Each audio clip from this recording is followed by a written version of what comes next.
And we're live. Hello. Hello, hellos. Hello, we're here. Yeah. Welcome to another night of spectacular horror. This time with a one shot. This isn't exactly a campaign, as um survival here might not be guaranteed. But welcome to Metal-Morphosis, a game by Mutant Chiron Games, and it will be ran by the lovely GM Toby and Tag Hello. Sessions. This is part of his initiatives where he, I believe, is running a couple of one shots of new systems by the month of March. That's correct. And did I correctly plug that in Uh, on your one uh, shots? so, so, yeah, so I basically try to run 12 different systems each year. Yes. And uh, this March has been fruitful in catching up for January and Feb. Yeah, very good. Yeah, I believe you ran a Supers, a 1930s, 1920s Supers game, just yesterday. Yeah, yes. Yeah, and then The Walking Dead, of course, the campaign yesterday. If you guys want to see the highlights, it'll be over at YouTube for the latest episode 4. And today we have Metamorphosis. So, Toby, feel free to walk us through what exactly is this system and what can people expect, both the audience and the players. So, Metal-Morphosis is a survival horror game. It is a game written by Carl Larson and Thomas Navasel. No, Thomas Navasel is the artist. It uses a system similar to the Apocalypse World system by Vincent Baker. And it basically has a group of people who wake up in an empty metal room. They have no memories of how they got there. They also have no memories of who they are. Mm. All they know is that they are like a bunch of other people in the same machine, and everyone is trying to find a way to survive and escape. And that's pretty much it. That's the preamble you need to know about the game. All right. It's a survival horror game. There'll be violence, there'll be hard decisions, there'll be drama. Um, which is why to go through this, and we'll only have 3 hours to play, um, we will have to rush through our safety tools. Okay. Hello. Hi. Oh, thank you for the raid, Pumpkin Unicorn. Oh my god, that's a lot of people. Hello, take the kids. The kids are gonna be in for a ride with a horror game. Just a heads up. Thank you, Pumpkin Unicorn, though, for bringing your folks over. Expect to watch a horror type one shot similar to Saw, the Cube, or the Platform. So, we're about to go through our content warnings, I believe.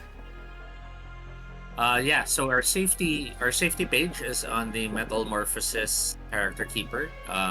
I'm very grateful for the online resources that have allowed me to learn, borrow, and make my own character keepers. So for all our players, please use the link Mm-hmm. and go to the safety page. Yes. As you can see, I marked the likely present things in the game, which include bullying, body horror, classism, drug abuse, eye injuries, graphic gore, and so on and so forth. Please mark the line column for any topics that you don't want to have in the game. Mm-hmm. We know this is a horror game, so it will be uncomfortable. But if there are non negotiable things you would really rather not have in the game, please mark them as a line. Oh, If there are things which you are not comfortable with, you're fine if they're in the game, but you don't want it to be the focus, you can make those veils. So you can mark them as well. mm, And then lastly, there's the blue area for ask first in case it's not comfortable, but you might be willing. So you can mark it that way. If anyone wants to introduce it, they can ask the group if it's a good time to introduce it. okay.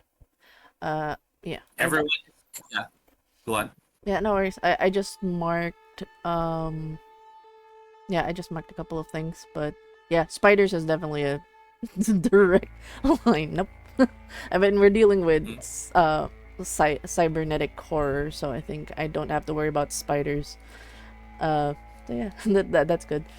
And yeah, that's pretty much my lines and veils setup. Oh, and before that, if it's okay, Toby, I'll just do a quick round robin to introduce the audience to our lovely players for tonight, those that will try Oh, to sure. survive for this lovely session. So we'll start first with Jason. How long have you been playing TTRPGs? And if you could pick a top three TTRPGs that you Oh, played, what would be? Yeah, I'm throwing you first.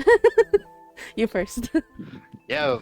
I think all of us started uh, elementary days, D&D, when there was satanic panic, and our teachers were confiscating our monster manual back in the days.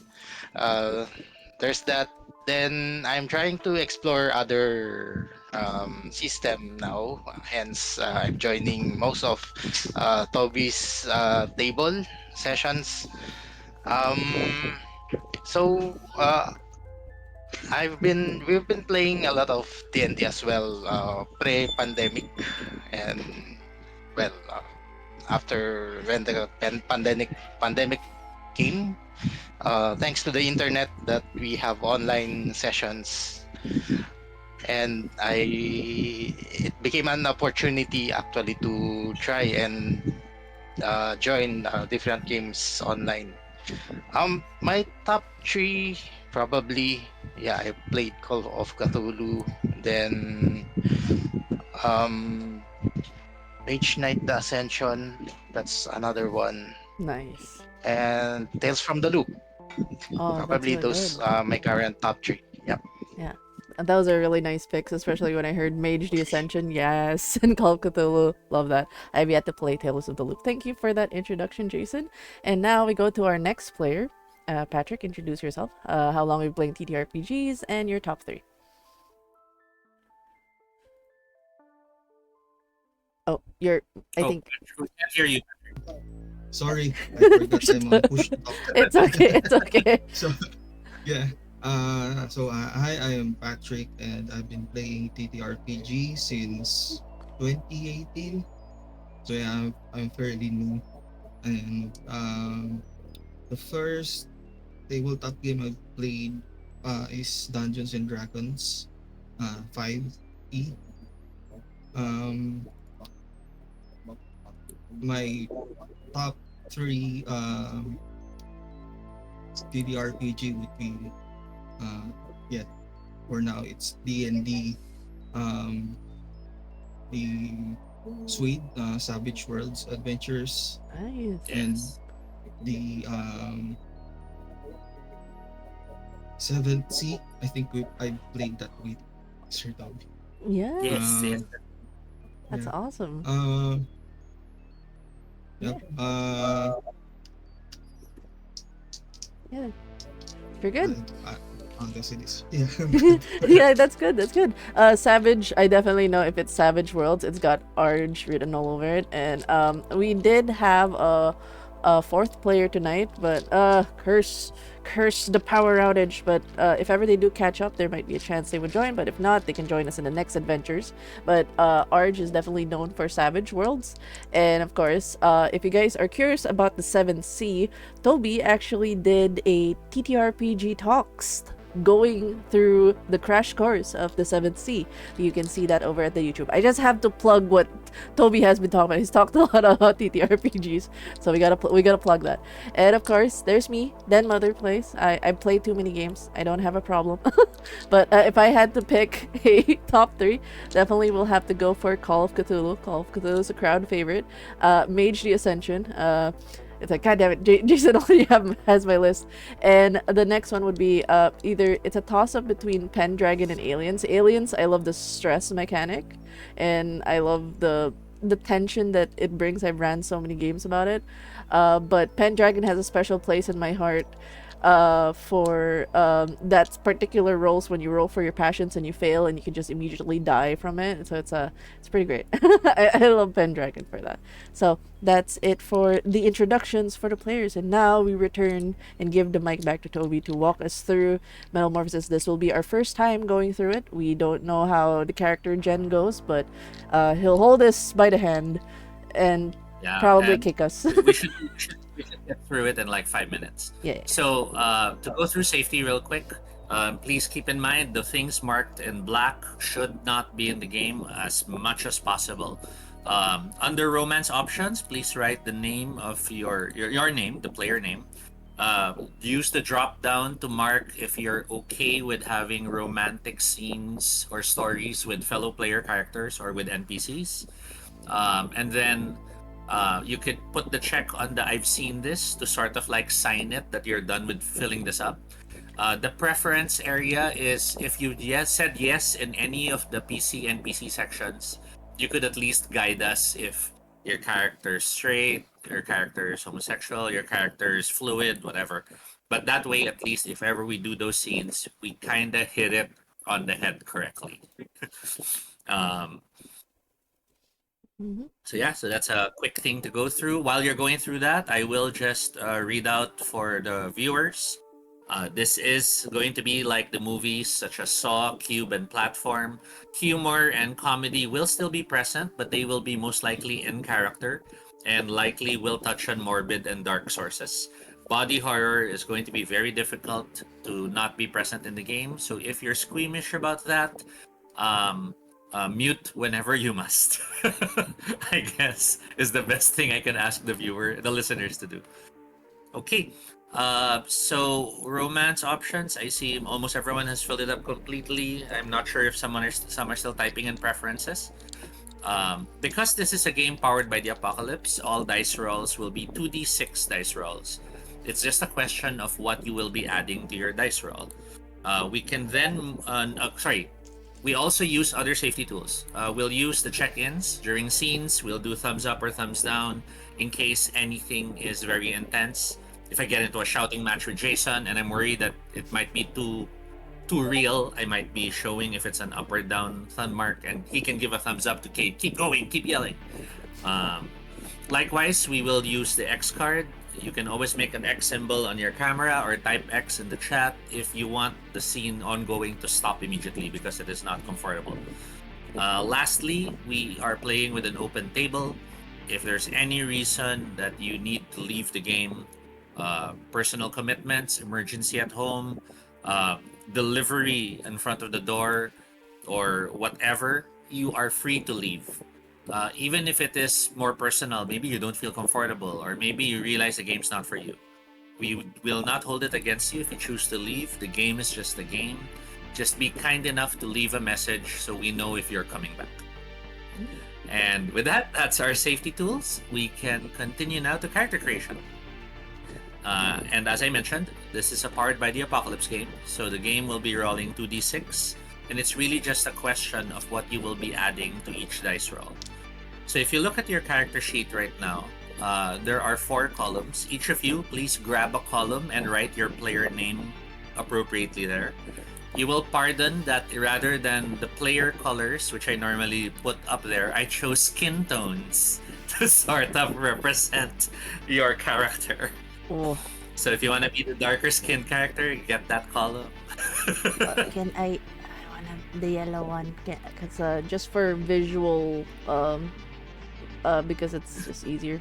I'll pick this one. Did 2 of you get the same color? Just making No, sure. I just moved because like there's a cutoff. It would just I think Oh, somebody took I can hide character 3. no since no one- character. Wait, who picked what? Character 1, 2. and 4. Oh, someone picked. So I'll hide 3. There. Okay. Hey. Looks good? Oh wait, Patrick's number 1. Okay. Yeah. So Yeah, that it fits the screen better. Sorry, my bad. I changed the color. I was like, oh, didn't see the. So you can enter the link there in the bottom if you have an image you'd like to use. Feel free to do that when it's not your turn, so you don't worry about that for now. For now, let us get into character creation. You have 4 stats in the game. The 5th stat, knowledge, is something you earn through play. Okay, I'm making that clear. You'll allocate points for agility, charisma, intelligence, and strength. You will not allocate points to knowledge. Instead, as we play, if you guys are doing the helpful thing, and notice I did not say it's the right thing, then you will earn knowledge points, and it may or may not help you escape. So, looking at your 4 areas, I believe they're all self-explanatory. We all know what strength, agility, intelligence, and charisma are. Choose one of them, and using the drop down, mark it as superior. Keep in mind, there are no concepts here. You do not remember who you are. So decide now, based on your knowledge of yourself and your playstyle. If you're always the talker, then maybe you want charisma to be your superior. If you're always the guy who charges into things and tries to fight things, then maybe you'd like strength to be your superior. They are all important, but choose what you believe your superior will be. I'll just go. And don't worry, this isn't a game wherein you have to round off. Someone has to be the smart one. No. Okay. Oh wait, maybe. Oh wait, how many superiors do we have, and how many average? Just one superior. So choose your superior for now. Okay. Okay. Patrick, you haven't picked your superior? Okay. Now that you've all picked your superior, choose one to be your weakness. Let's go.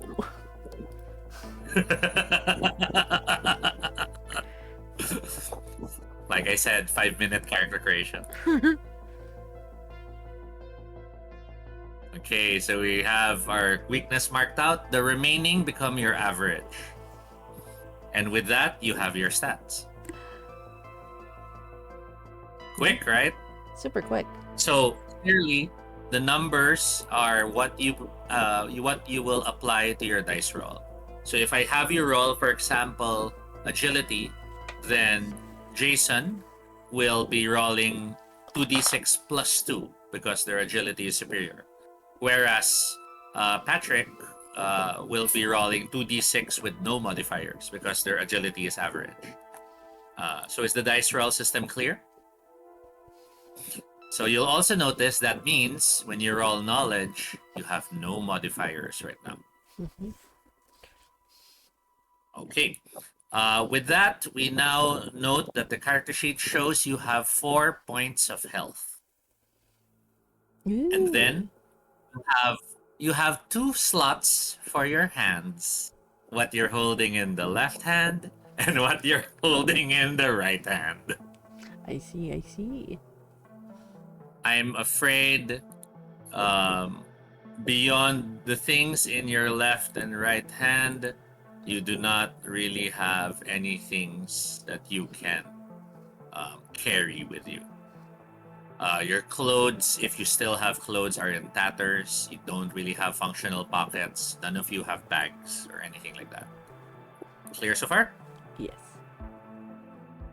You will also notice that if you scroll further down, there is mentions of transitions. So what are transitions? Transitions are the type of scenes you may be in. Think of it as the type of roll you will do. If you are doing an evade transition, then you are rolling to avoid getting hurt. And that is a knowledge roll. Compared to a survival transition, maybe you're trying to gather food, or maybe you're trying to find a hiding spot. So that's different from evade. And you'll notice those rolls, I will choose what stat you will roll. And then there's the prosper, wherein it's something about maybe it's a chance to heal, or maybe it's a chance to rest, or maybe it's a place you can sleep. Prosper rolls are good for you.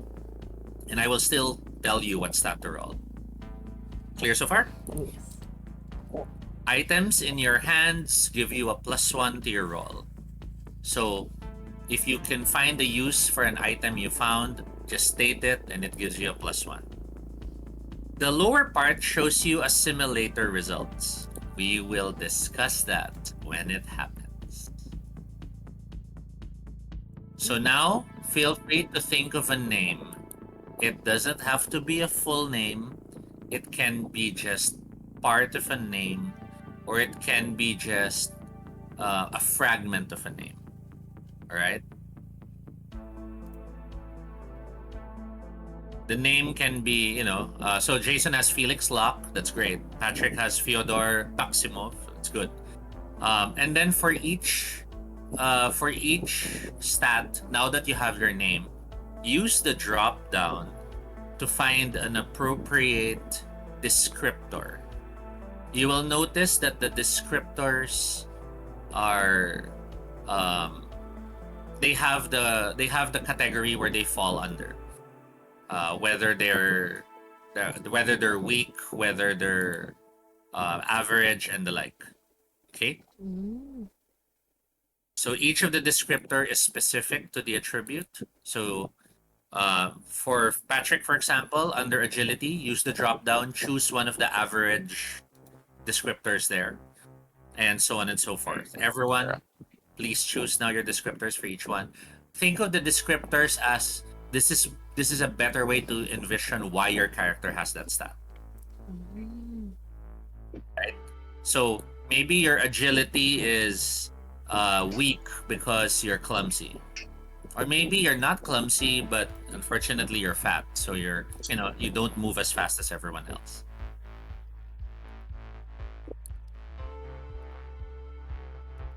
I will help change the font, don't worry. Yes, I was about to bring up like white. I can't see. Yeah, this is called Toby rushing layouts without testing. It's okay. Nice.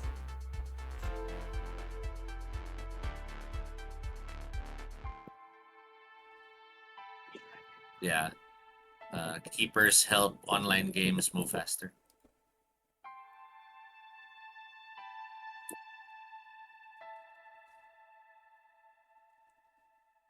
Okay, there. They should be readable now.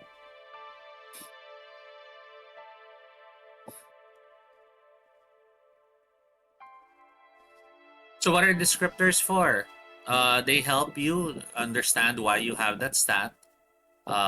They also will be helpful in showing how things may change later on. And with that, we are done with character creation.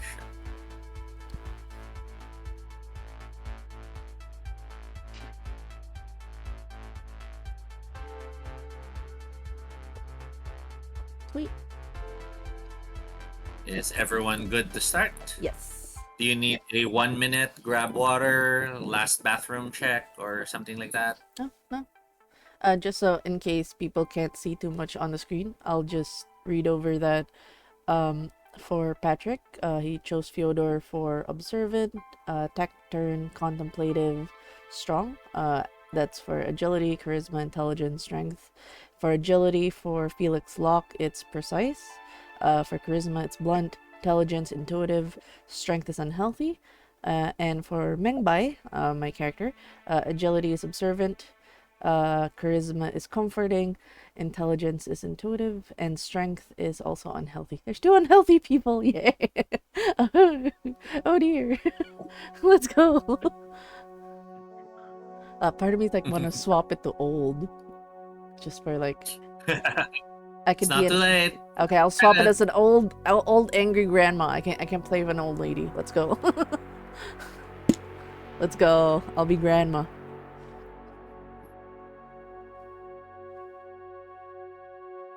All right. And with that, we are good to start.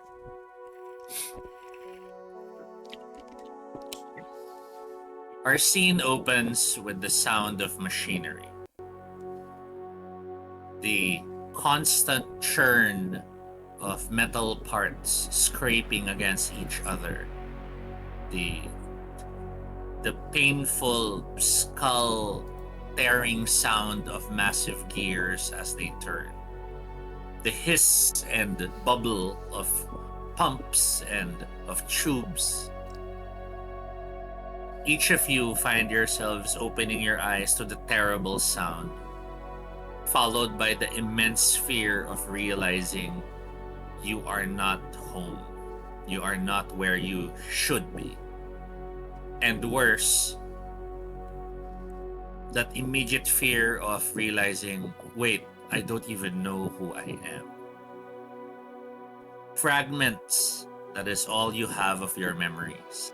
Maybe a bit of your name, maybe images of people, but their faces are unclear. Maybe it's glimpses of rooms, but you can't tell where they are.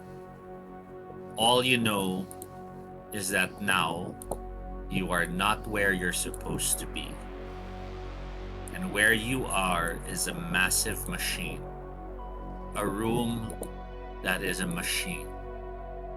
And you are not alone.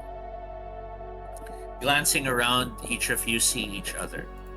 Um, for each of you, let's start with you, Denma. Give a brief description of what you look like, what your how you're reacting to what you're looking around you, and maybe what you're dressed in. But keep in mind, we will adjust all outfits to be in shreds, in tatters, no useful pockets, no additional items. um, Definitely there's graying hairs. It's tied in a very, um, like very tight bun. But there's a phrase of like bangs of white. It's definitely peppered hair. Uh, she definitely shows the signs like she is definitely aged.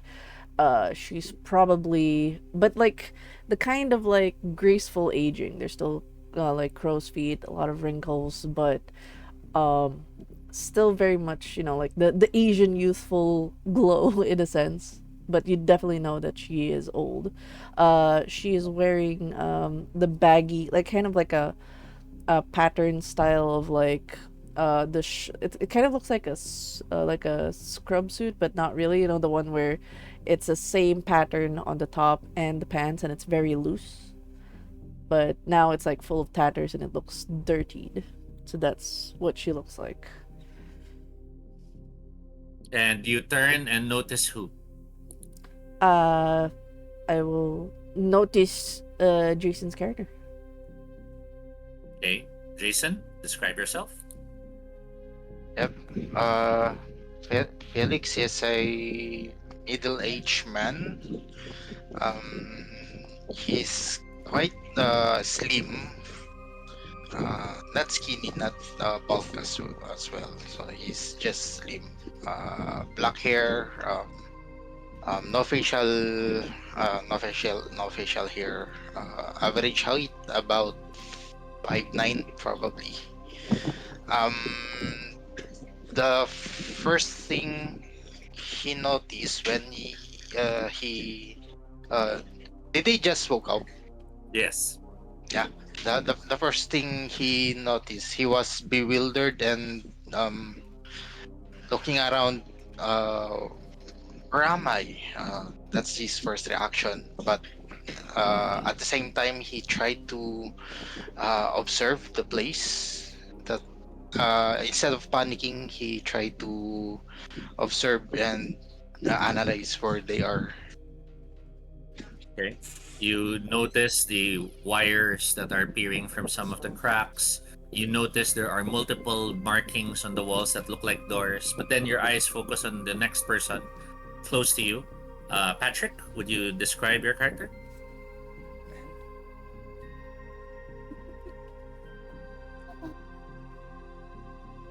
Push to talk. Hello, yeah, check. For my character, for his physical appearance, he would look like Dolph Lundgren. Uh, Okay. yeah.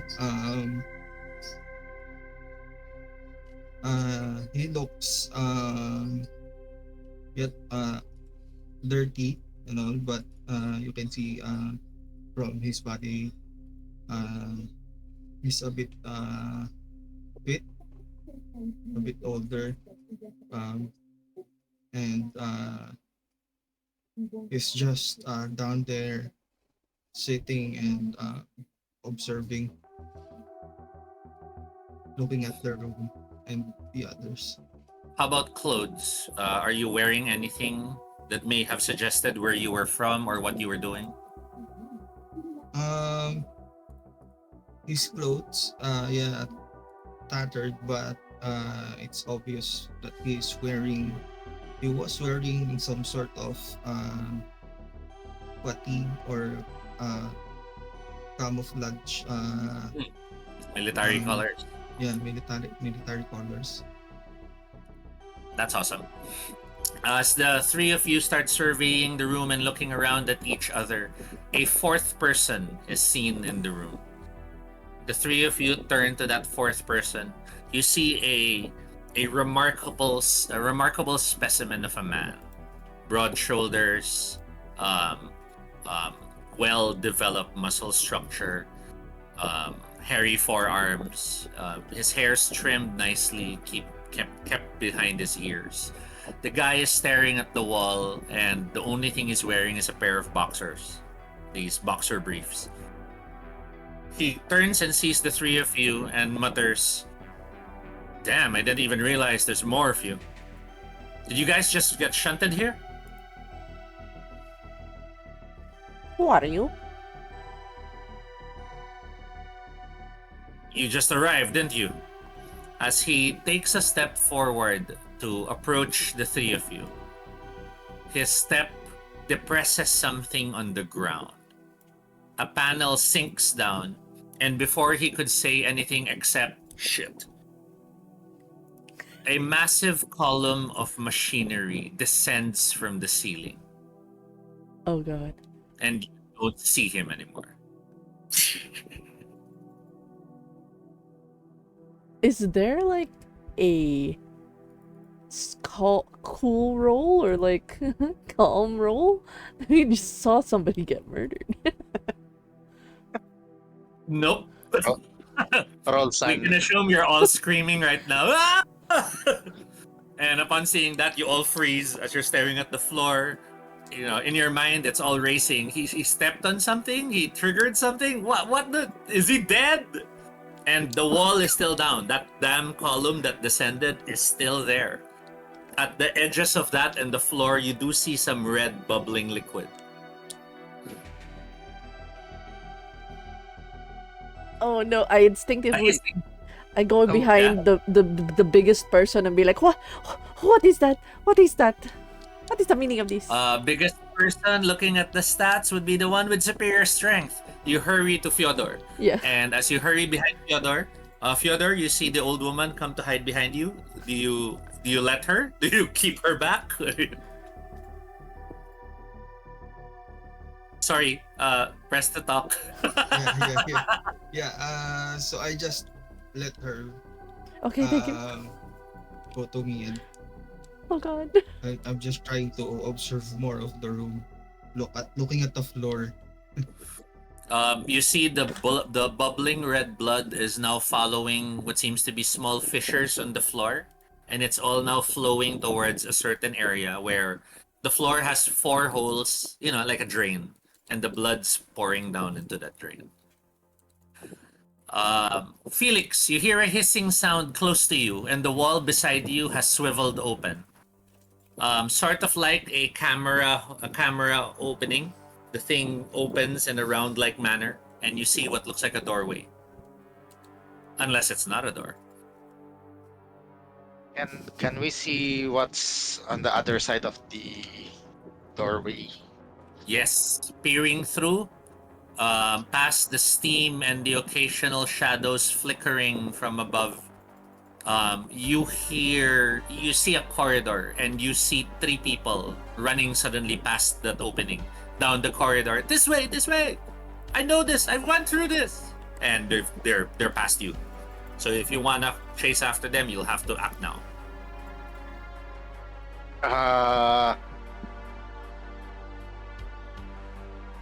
What's the floor look like? Is there a certain kind of pattern? Sadly, not in this room. It's all a mix of metal panels, grills. Very Silent Hill, if you need that as a visual. While you're trying to decide, Felix, I'm going back to Fyodor and Meng. Meng Bai. Sure.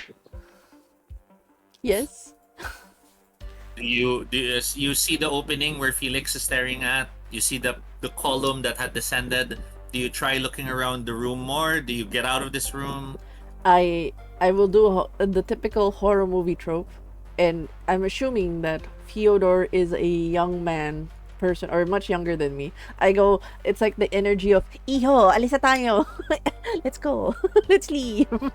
Let's go. Do you tug it, I tug at get his him to accompany? yes. Like I don't want to go alone. So I'm like, you go with me. You follow me. And yeah. Young man, you must go. There is dangers here. We are not safe here. We must go. I look for the nearest exit and try to walk, dragging this young man in tow. Like, Fyodor, do you resist? Uh, no. But I carefully take my steps walking forward. I'm Okay. still looking at the floor. Each step at the floor, you feel the floor seems steady, seems solid. I presume you're not stepping on the bubbling blood. No. who are you avoiding? Um, the two of you cross away from the pillar, and as you approach Felix, you start to hear that pillar earlier. It's almost like something that charged up. It starts making sounds like it's gonna move again. The three of you are now all pretty much close together. Yeah. Who steps through first? I think Felix could step through, but as he saw what happened to the guy, is trying to step carefully as well, putting his feet first, trying to see if there's some kind of trigger in the floor. You hold your breath. You stretch your leg over the boundary of the doorway and the next floor. Please roll intelligence. Oh no. No. 2d6, no modifiers, and hope you're intuitive. You're being intuitive is enough. Ah,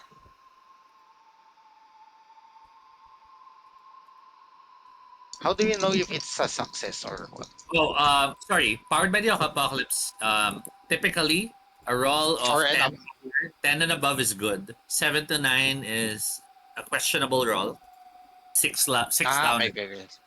Yeah, 6 and 5, 11. You have 11. That's fantastic. Your foot lands on the other side. And as it lands on the other side, you brace yourself for something bad to happen, but nothing does. You start motioning Yeah. at the two others to cross because it seems that, it's safe. While the Yeah, two she's are safe.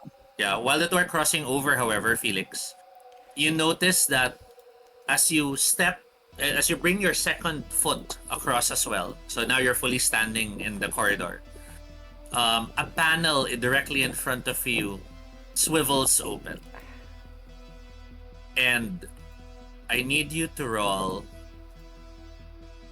I need you to roll the two six-sided dice and tell me your two numbers in any order you prefer.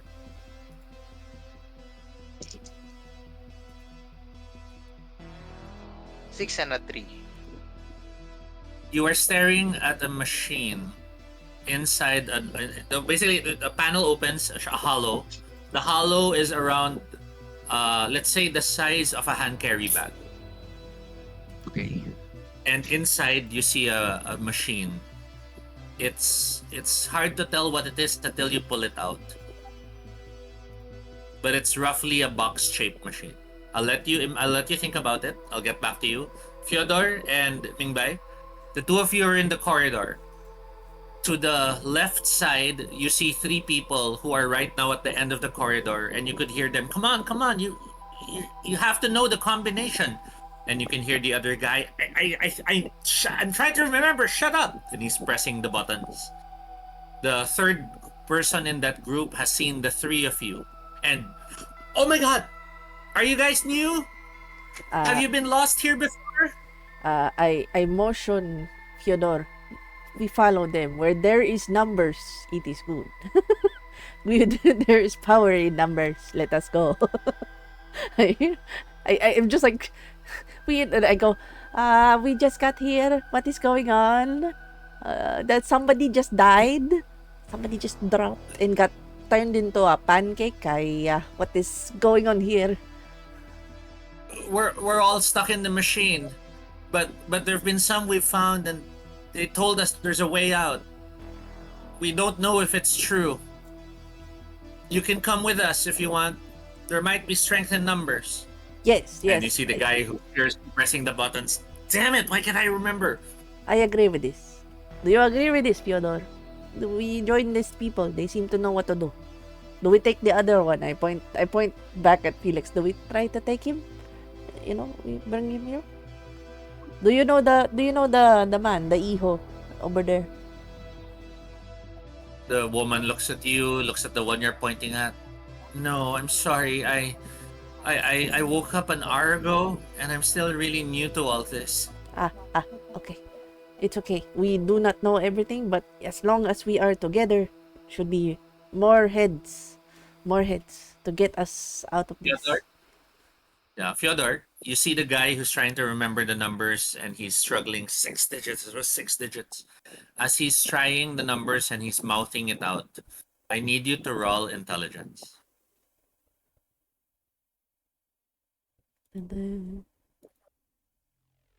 So that's 2d6 plus no modifiers. A 4. You have a 4. Yeah. You hear the first few numbers, and for some reason, it sounds familiar, but you can't quite think of what it is right now. You can try to come up with ways or ideas on how it will help, on what it might be. I'll let you have some time to think about it. But basically, it's a number that sounds familiar. You're just not sure what it is. So you can come up with parang, do you try dictating some numbers you know? Do you try saying it aloud? It's up to you. Felix, do you grab the machine? The machine looks like a box. It's roughly the size of a box, and looking at it, you notice there's a long strap. You think it's something you could wear and carry with you. Yeah, I approach the box. Is it in the floor? It's in a hole in the wall that opened when you placed both feet down. Okay, I first approach the box and examine it carefully if there are anything dangerous. It's wrapped. It has a plastic cover. The straps are similar to the straps of a backpack. The material is also the material usually of a backpack, that water resistant synthetic fiber thing. And as you're looking at it slowly without pulling it out yet, you rotate it slightly. Your eyes widen as you find the word on the side. It's a defibrillator. I think this would be useful, so I took it. As you grab it from the opening and pull it free, everyone hears in Felix's area, ding, a bell-like chime. What did you do? The woman calls out.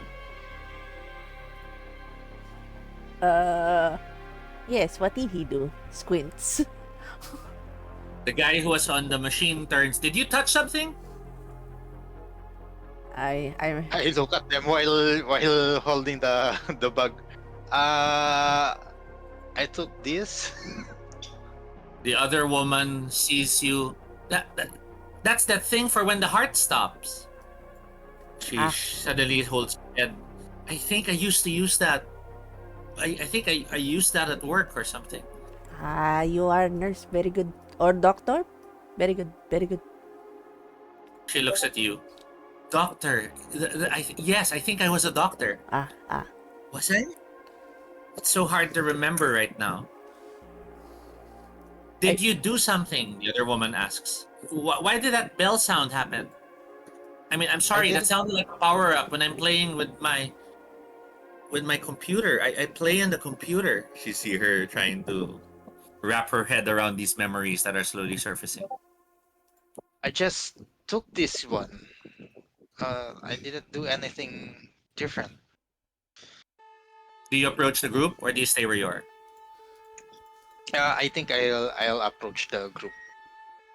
The girl who says she used it at work asks to see it. Do you let her? Okay, sure. By the way, my name's Rose. She tells you, and she looks at the thing. She's here. Zip it open. Oh my God! It is a defibrillator. She holds up the two panels. See, this is the panel, the terminals you put on the chest. She turns it over. It even has the battery still here.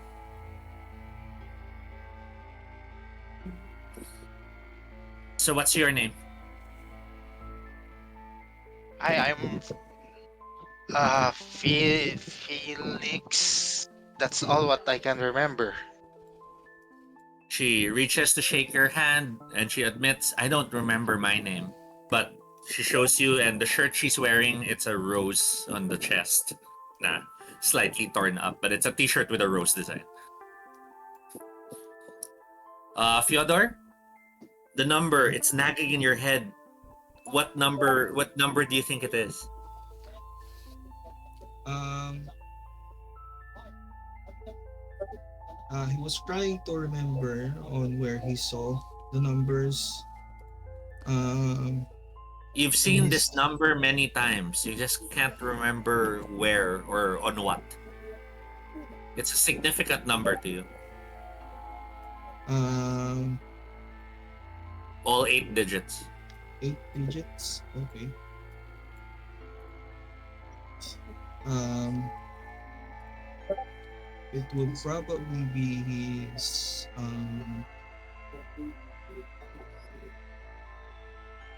wait, do military have ano, parang yun sa police yung badge number, something like that? You're thinking, did I have a badge number? You're trying to think in your mind. You see flashes of your military garb, your stuff. No, no. Um, you had something, but that was a combination of letters and numbers. The letters for the position, private, something, something, something, and then that. No, it wouldn't have been that. The other girl turns to you, Mengbei, Ay. and mutters, I'm sorry, I didn't realize you're. I think you're the oldest person I've seen in here. How long have you been here in the machine? Like I give the look of like that kind of somebody who's just been clocked. She has this like if looks could kill kind of like you just insulted your elder's face. Like to give that stare. Not that old. It's fine. We'll Oh, I'm sorry. It's just that um, I thought you've been years and here and um um sumimasen. You see her Oh, trying. it as she does, I even scowl. Like you scowl even harder. It's like, is there a part of me that realizes that I might be of like Chinese descent? It's up to you. If Yeah, you start to remember slightly, yeah. because Okay, that whenever something's concrete, I'll veto it. yeah. I'll just say like at that moment, it's like I'm not Japanese. Like it's even more like the scowl of like if looks could kill. I'm staring at her right now and like shake my head. Hi, Fyodor, how do you open this door? I don't like her. We must go. She, of course, is all apologetic and she shuts up. The guy beside you, Fyodor, tells you, I was able to enter it. The last 4 digits, it was a date. It was a 1970 something. He looks at you. Oh.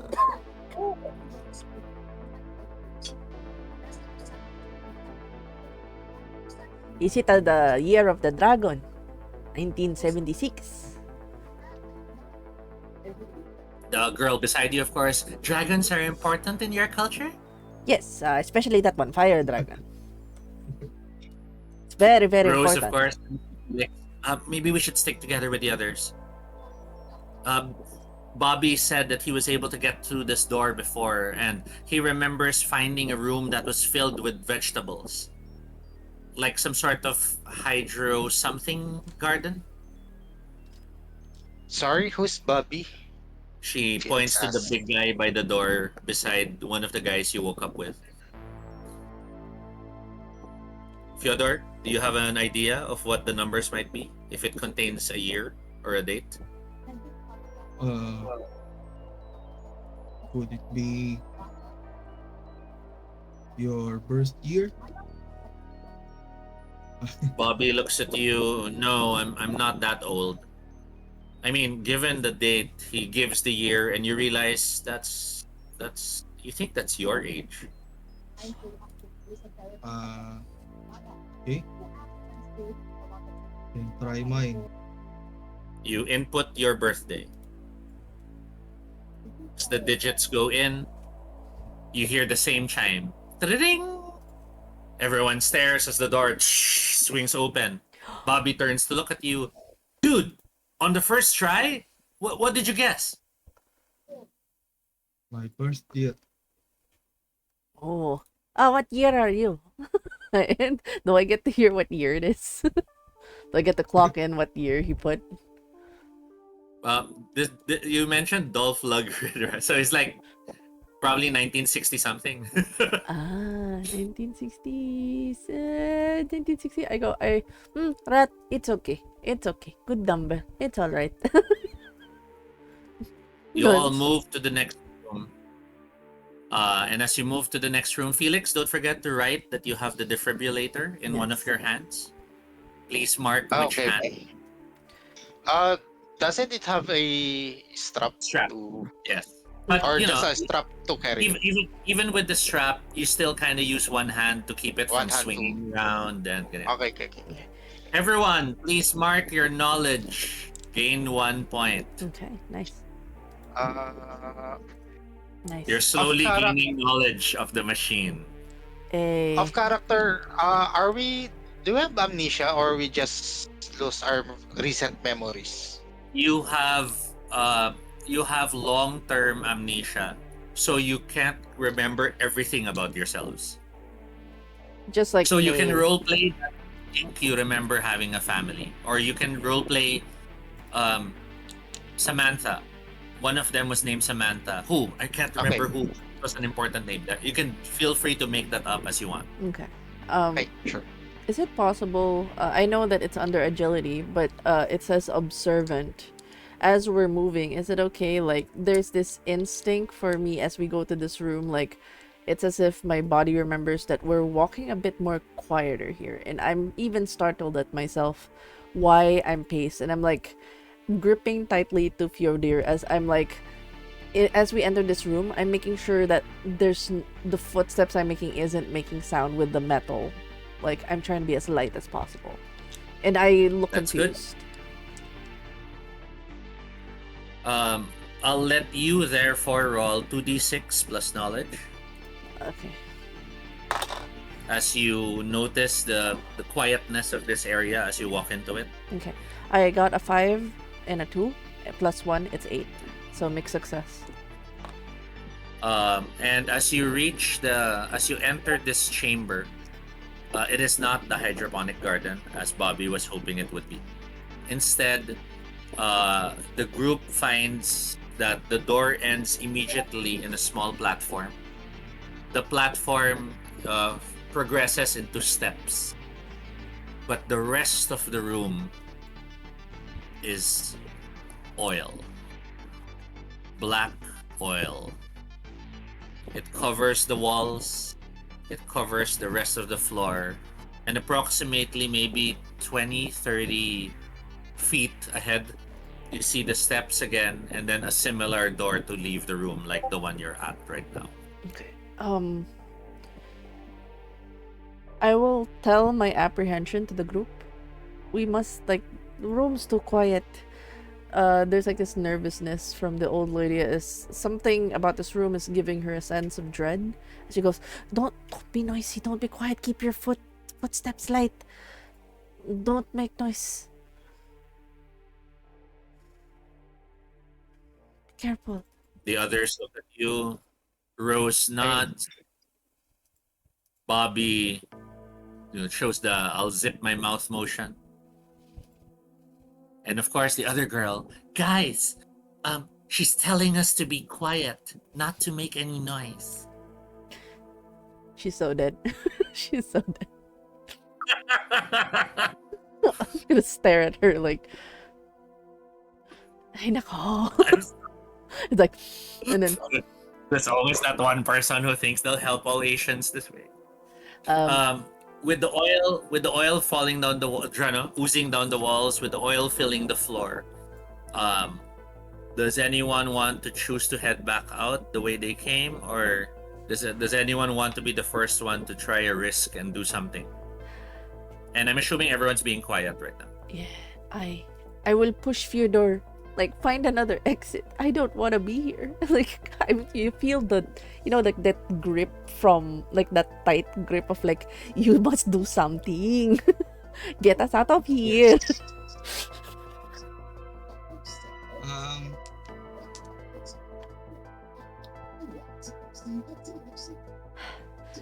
the oil coming from the walls.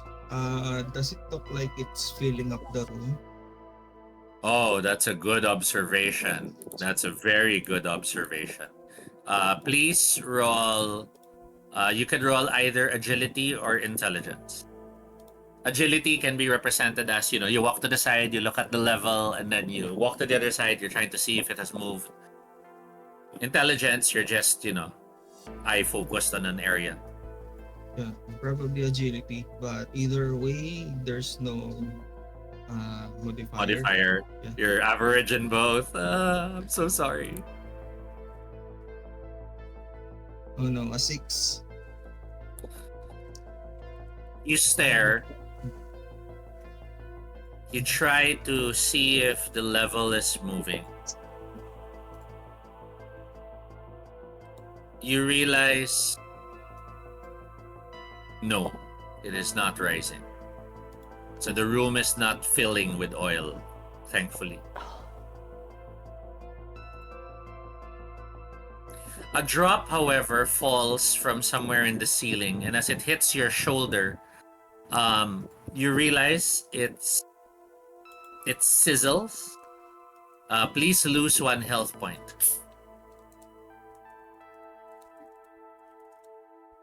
Is it like the alien goop, like from the mouth? It sizzles. No, it's black oil. It's like a chemical burn. Okay. Yeah, It doesn't. acidic. Okay, so it is. So it's like the Uh, alien acid goop from Romulus. Spoilers. Rose of Course hurries to you and mutters that we shouldn't keep contact too long because the skin doesn't do well with raw oil. She grabs part of her clothes and tears it and starts scraping the oil out of your shoulder to relieve you a bit, but you've taken 1 injury. Bobby turns to you, Felix. What do you think? Do we risk this or do we head back?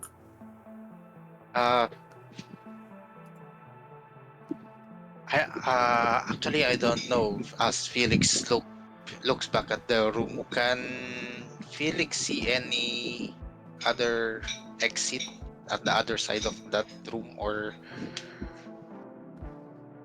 Other than the stairwell and the other side with the door, you do notice now on the far left, there are rings. You know that metal ring ladder to climb the wall? Oh. But that's assuming you don't touch the oil wall the entire time you're climbing. Mm, At the top, there is a hatch.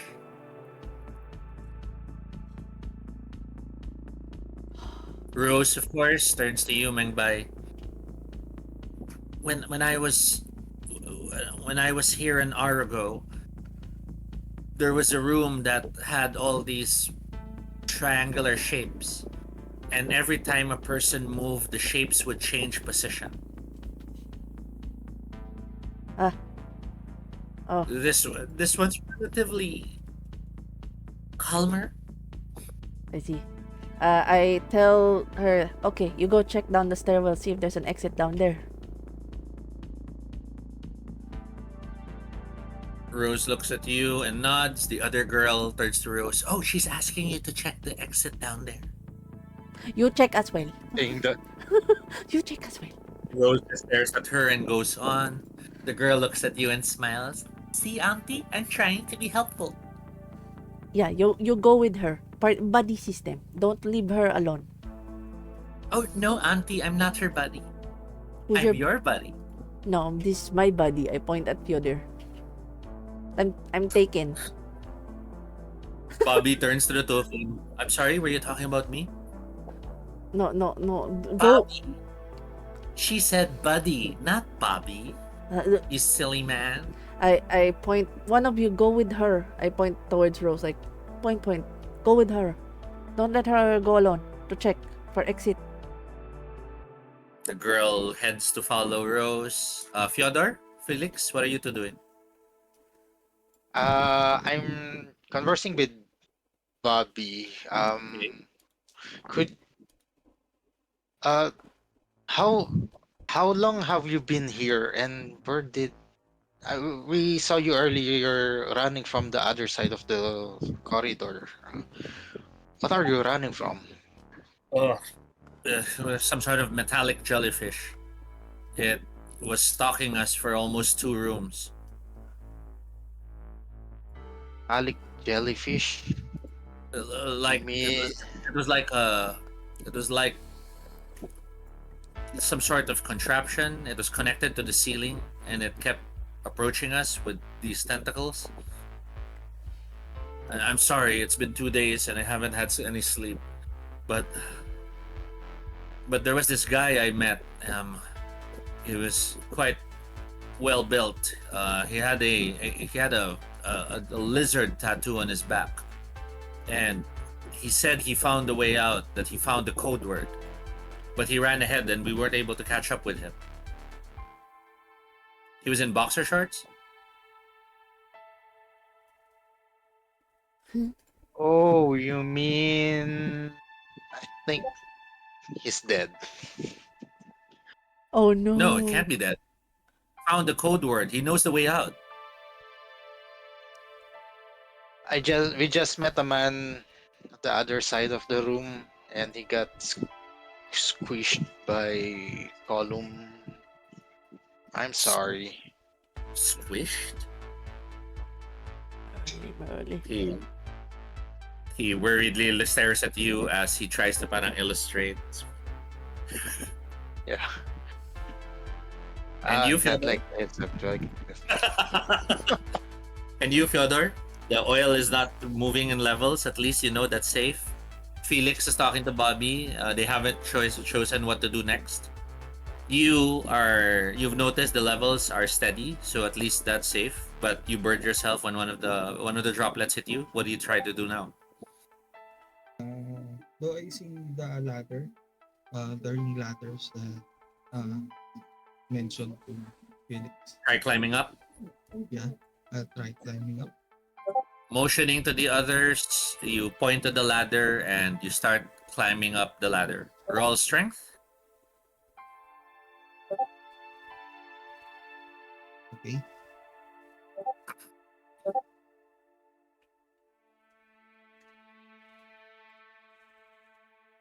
You have +2 to your roll. Yeah. It's already with +2. Oh, But sorry. I re-rolled 6, so +2 it's 8. Oh, you have an 8. Yay. With an 8, you climb up, and as you get to the hatch above, you see this. Alam mo yung sa fire exit? It's like glass, but inside there's a red button. Yes. And the red button says oil control. Okay. Or stops. Or okay. I'll tell the others. There's a button here. It says. It looks like it's for the oil. It controls the oil. Press the button. Rose looks at you. I guess it shouldn't hurt. The other girl, however, rushes to you, Mingbai. I thought you said we shouldn't be noisy. Oh yeah. I look And the two of you look down. You see there are ripples in the oil outwards from your area, as if the sound waves were marked by the oil. Okay. I press the button. You try to lift the glass that's covering the button. It won't budge. Okay. punch. Do you guys have anything to? I need to tawag doon, Break it. break the glass to get to the button. Do you guys have any tool I can use? Rose is of course looking at you, parang, dude, you're built like a tank. Just break it. And the other girl, of course, is looking at you, Mengbai. They're all yelling. This isn't good. And you can see more sound waves Oh, following the oil no. out. I kind of look at Rose, I tap, and I kind of like with my eyes go like, I in a hushed whisper go, you found door downstairs? No? No door? Rose, you wait. We're trying to open the button, and she just hit it. Damn it! And she yells again. Is there a way to smack the back of Rose's head? Because she's being noisy. You smack the back of her head, and of course, ow! She looks at you, yelling louder. I'm in pain. I give her like the death glare, and like you know the ear, ipit, the things that Ow! Ow! All the more she gets louder. Felix, you've started to notice since you and Bobby are at the other side. With the yelling that they're doing, you see more ripples in the oil outwards. Like it's almost like it's making the sound of their yelling visible. And then that's when you notice in the far end there is now a ripple bouncing backwards. Ooh, ooh. Far end of the corridor or at the same Diba room? in the far end of the room, which is all filled with oil, there's the other stairwell. But Ah, from that side, parang there's a ripple now flying towards you guys. Parang its own sound wave, or maybe it's an echo lang. I tell Bobby, did you see that? Bobby looks at you. See what? That. Look, observe. He stares where you're pointing. You see a few more ripples. And the two of you look further down that hallway and see the source of the ripples. It looks like the triangular head of an alligator. Slightly above the oil, moving towards your direction. And that's what's causing the ripples towards your direction. Oh. The strange thing about this alligator is, rather than scales, its body seems to be composed of the same material that looks like what you would see if you look at speakers. That black fibrous material. Oh no. Bobby stares at you and mutters, I think that's trouble. Sh- should we tell them? I'm pointing at these guys, He's Rose already and Bobby's already heading back. And guys, if we're heading up or heading out, we better hurry. Something's coming. He's I yelling. try to break the glass with my hands. I'll punch through. The punch is easy. The glass shatters immediately. But you withdraw your hand and you notice there's a shard of glass embedded in your knuckle. Take one more wound. Oh no. As you see it, parang I'll deal with that later. You press the button, and upon pressing the button, you all hear nozzles shutting off. It's like a hose when you turn it off, or a faucet when you shut off. Okay. And the next thing you know, the walls around you, all the oil drops. You know, parang it was flowing, right? So imagine if the supply was suddenly halted, so it just continues flowing but now leaves the wall. Yeah. And directly in front of you, Fyodor, invisible earlier because the oil was pouring over it, you see a corridor, Oh, a second way out. I will. Do I see that? Do you, Fyodor? Do you tell? Yes, you see it. I Yeah, You immediately start like climbing. I leave everybody. I'm like, they're noisy. I will immediately go to the. I go towards Fyodor. Very good boy. I will follow this boy. okay. Very good, Apo. Mengbay, as you hurry to go up the steps, the oil wall is still drifting down in your. I mean, it from ceiling it's going down, but you Yes. have to go up the steps, so it's still flowing at that point. I need you to risk strength or agility. Agility. I would say agility. Do it. No, just raw 2d6 average. And agility. Yeah. Nope, I got a 5. 3 and 2. I fail. You try to climb, but then you miscalculate, and I'll have you pick. Is it a knee or is it a hand? Knee. Let's go for the knee. So when you step on the ring, your knee presses against the wall. The oil burns across your knee. Take 3 levels of damage. Oh no. And in that intense pain, you end up shrieking. Oh no. Your shriek causes the speaker alligator to start rushing forward in the direction of the group. Rose is now rushing up the ladder as well to go after you, Mengbay. The other girl is yelling at the 2 guys, this way, we have a way out! Bobby turns to you, Felix. You better go. I'll buy you guys time. Oh no. He's being hero. He's trying to be a hero, man. He's gonna die. Yeah, so Felix rushes towards the. Are we downstairs and we need to climb up? Yes. Yeah. You rush backwards to where the others are. Bobby spots what he thought he saw and he starts rushing forwards. Fyodor, you are in the corridor above, and Mengbay eventually comes up to your side. You see she's slightly limping because of the burn on her right knee. It has eaten through whatever fragments of clothing were there, and you could see the skin is very raw looking. Yeah. It's almost pale white in how burnt it has gotten. Yep. What do you do? I look around the corridor. There are any objects, any doors.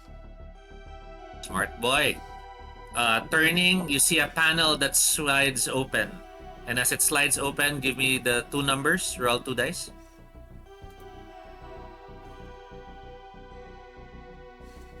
A 3 and a 3.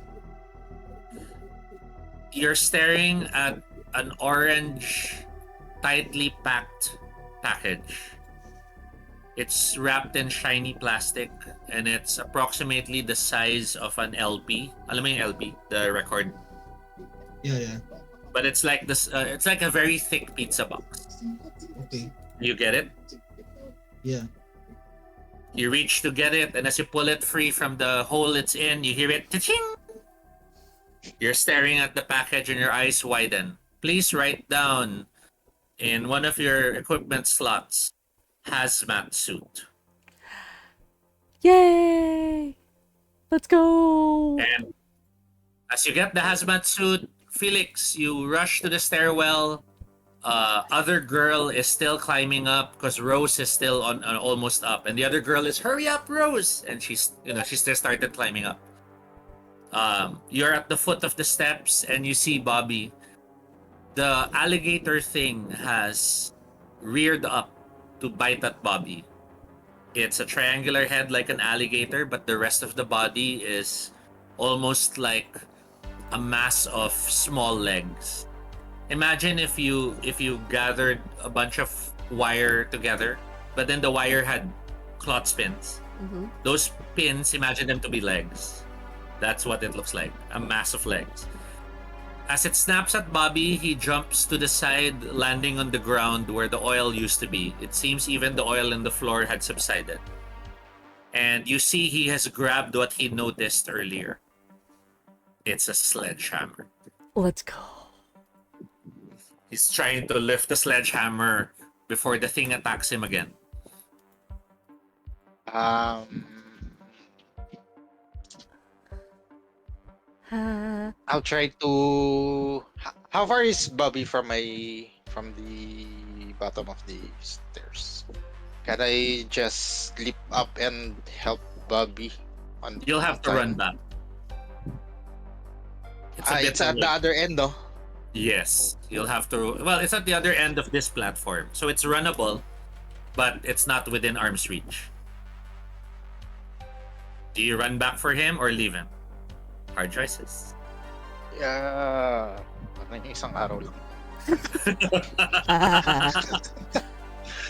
Yeah. What Felix is thinking is that sledgehammer might look like to be very useful on. So I'll try to rush back to Bobby. Girl in And the of course, stair. Girl in the ladder sees you heading back. What the hell are you doing? She starts climbing up. You see Bobby, he's grabbed the sledgehammer. He lifts it up and you see he's struggling to carry it. Obviously, strength is not his superior stat. As the thing turns to bite him, he swings it in an arc. It misses the creature, but as it hits the ground, you see parts of the metal floor break. You're rushing towards the monstrosity, and all you have is a defibrillator. I hope you have a good idea on what to do. Upstairs, Patrick and Denma. The two of you are in the corridor. Denma, your character's leg is still in, it's painful, but Yes. you can move. It's Yeah, just hindering you. Yeah, I will just say like in typical tough granny fashion, like it is but a scratch. I just walk in and like I look around. What else do you see? Is there other exit? Do you find exit? Oh, that's a Stop very nice moving. suit. Stop moving, Rose tells you. She tears off again part of her clothing. She wraps your knee. It's And she fine. tells you this is gonna hurt, but it's gonna help. I'm fine. You did not have to rip your clothes. What will happen to She tightly, she wraps it in a bandage and tightly knots it so at least it's hell? that thing they do to make sure it doesn't get worse. But it does hurt so much. And as you grit your teeth in pain, I need to know, Fyodor, do you wear the hazmat suit or do you keep it in one hand for now? I'll just keep it in one hand for now. Okay, then mark you have marked on which hand you're holding it. End of the corridor, you see a panel, and the panel is a knob. It's a dial. The dial has two areas. One area says safe, and the other area says not safe. Where do you turn the dial? See? You click it a few times, the arrow goes to safe, and when it reaches the end, when it reaches the word safe, you know that sound when an oven toaster or a stove timer is done? Ding! Yes. That's what you hear. And then the whole wall slides open. What you see in the other side is not what you expect. I'll have you roll the 2 dice again. Okay.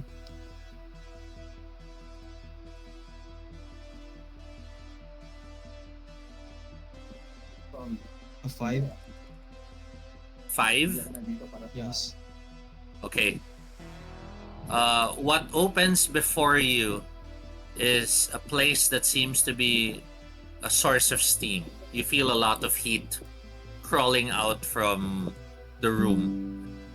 It almost hurts your eyes for a brief moment. But then as the steam clears,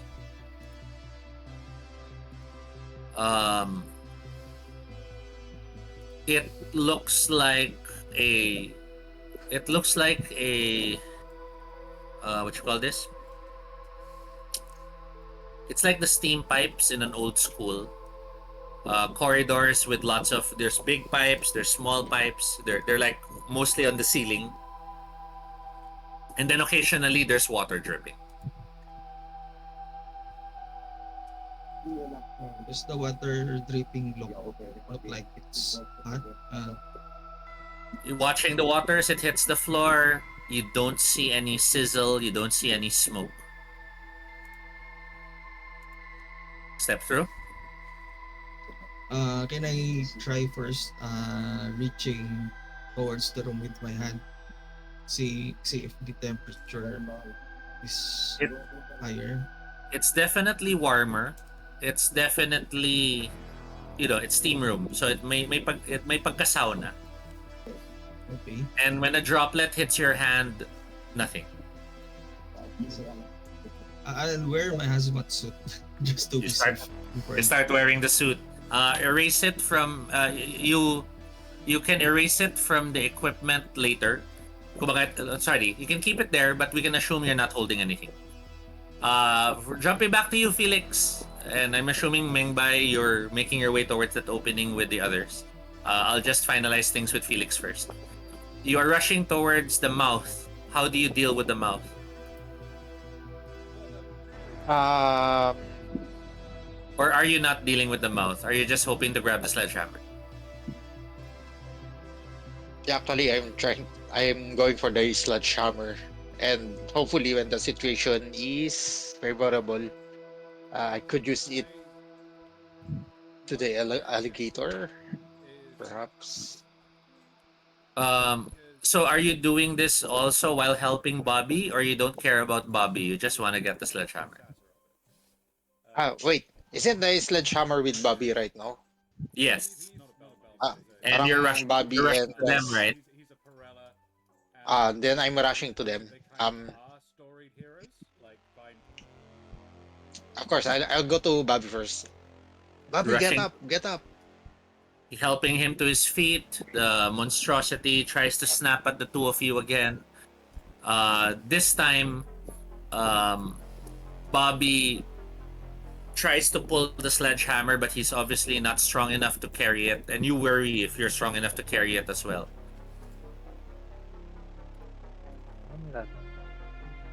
So how do you help him? Um,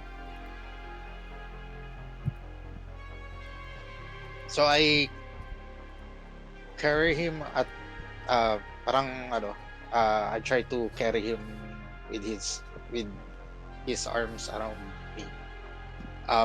I try to take the hammer in one of my hand.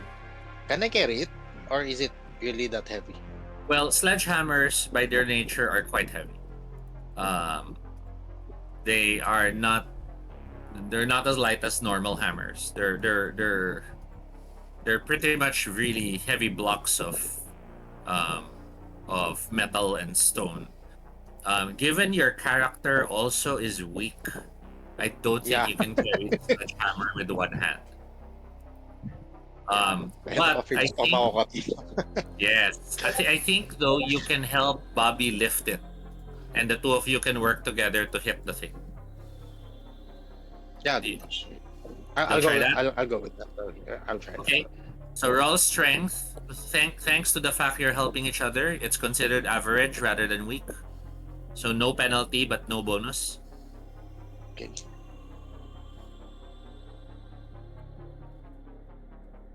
Oh, it's a 2 and a 4. That's a 6. Uh, I'll need you to choose.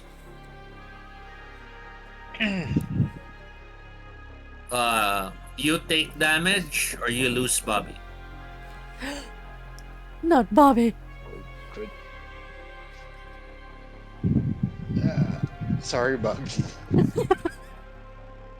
As the two of you swing the hammer to hit the monstrosity moves out of the way and the hammer slams into the ground. The monstrosity tries to bite at you both, and you realize, since the two of you are together holding the hammer, if you twist, Bobby becomes the one who'll get the bite. You do it? Yeah, I'll do that. Twisting to the side, Bobby looks at you, you mother! And the thing bites into Bobby, taking him away. With Bobby in its maw, the thing starts, rushing back where it came from, leaving you there standing with the sledgehammer. Mm. Damn. And as you look up where all the others have gone, there is one person who has noticed this happen. You see the girl whose name you don't know staring at you. And then she vanishes from view, maybe to talk to the others. You make your way up with Murder the her. sledgehammer. Uh, I'm thinking to get the sledgehammer, but you said that like cannot carry it with one arm. Well, I'll, you I'll get can't. the. I'll get. You can't easily carry it, but you know how pyramid head. You're like dragging it as you're walking. Yeah, but if I climb the. Anyway, I cannot carry it while I'm climbing the ladder Well, you around. can. You'll just be slow. Okay, then. I'll try to drag it because I'm thinking there's a defib at one arm and then the hammer on the other. Yeah, the defib naman has the strap. Remember, it's just that every now and then you use your hand to keep it from swinging wildly. Okay, sige. So lose That's one cool. health to represent the strain of lifting the heavy thing with you. But congratulations, you have a sledgehammer. A sledgehammer. Mingbai, Yes. you and Rose step into the steam room with Fyodor. Mm-hmm. Fyodor, you've given them the go signal that it's safe, but you also close your hazmat suit. The water's safe and zip closed. You have other hazmat, Fyodor? Hoy. Do you have a... No? No? On, No, Rose only looks one? at you and tells you, the machine sometimes seems to be giving gifts when we accomplish things. It's Ah. almost like it's rewarding us. I look wherever the machine... where's my hazmat suit? Like I'm talking to the air. Where is my hazmat suit? Where's your respect to your elders? I shout that to the air because I know we're not in the spot where we need to be quiet. The room hisses. Nothing's given to you. The other girl shows up and you're expecting an annoying statement from her, and instead she just looks at you and then walks deeper into the room. Like, it's almost as if she witnessed something that shocked her. I look behind because I know in head count she would remember Fyodor's here, Rose, the annoying girl, and there is Bobby, the buddy, and Felix, the one we woke up with. I look behind. Felix. Yeah. Felix finally arrives at the level, having slowly made his way up. He shows the sledgehammer that he has found. Then you realize there is no Bobby. What happened to Bobby? I tell, are you okay? What happened to Bobby? What happened to the alligator? What happened there? Sadly, Bobby was snatched by the alligator. I tried all I can, but in the end, I I don't know if he's dead or the alligator just snatched him away. But Bobby's not here now. There's a moment of do I see Felix struggling with the sledgehammer? I will just try to assist, like, help him get to the group. It's just, we're trying to head to the steam room. Fyodor put a hazmat suit. But we don't have other hazmat suit. I'm very concerned. The other girl mutters, "Good thing you have a hammer." She stares at Felix. Yes. Who's girl? yung no-name. Yeah, the one who saw you. Rose goes to you, Fyodor.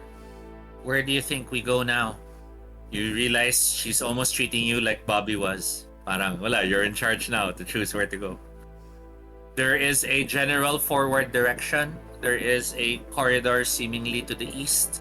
And there is stairs to the west.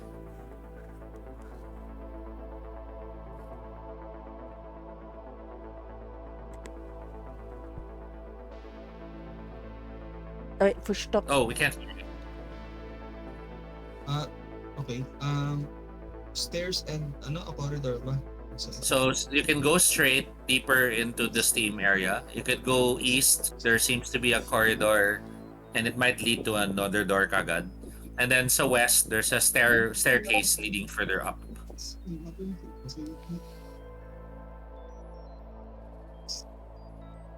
Uh, I choose to go up. Ooh. You motion to the staircase. Rose nods, but then when she looks back and sees the others, I think we'll have to stay in camp for at least a few hours. Your your friends don't look too good right now. And as you look back, you see Mengbai limping as she helps drag the sledgehammer. Felix is not so much limping, but the sledgehammer is still heavy also for him. Uh, is it You safe? guys stay there. Is it safe to rest maybe at the stairwell? The steam area doesn't seem too safe. I feel like stairway is safe. I'm using persona logic. Should death come with chains, I'm safe in the stairs. Kind of JRPG logic. I'm gonna stay in the stairs. You guys camp out at the stairs? Yes. Everyone okay with that? Yeah. Felix? Yeah, I think so. Okay, everyone gain one more knowledge. Eh, Fyodor gain 2. nice. You all decide to camp for now. And as you camp,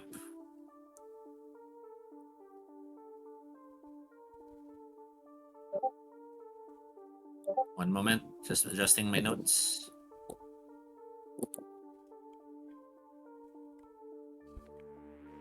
Also, There is a chance to catch your breath and relax a bit. This allows everyone to recover one wound. okay.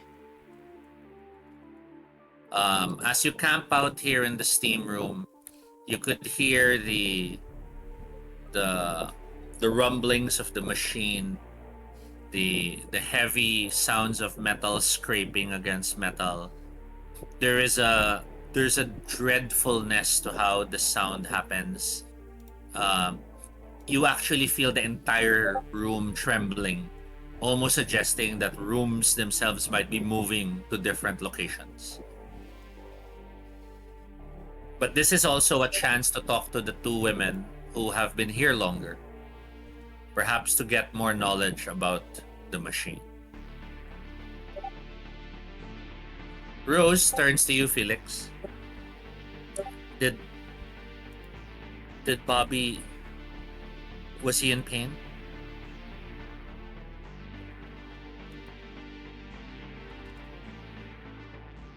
To tell you frankly, I think not. He just disappeared together with the alligator. She offers a weak smile.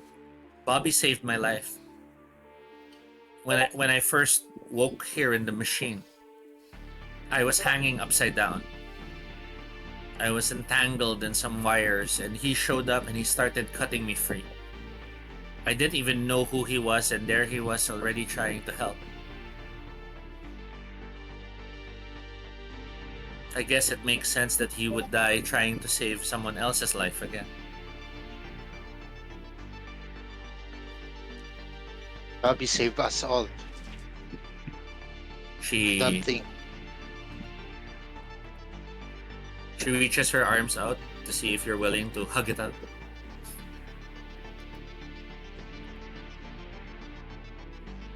Yeah, I think she needs comfort, so I just hug her.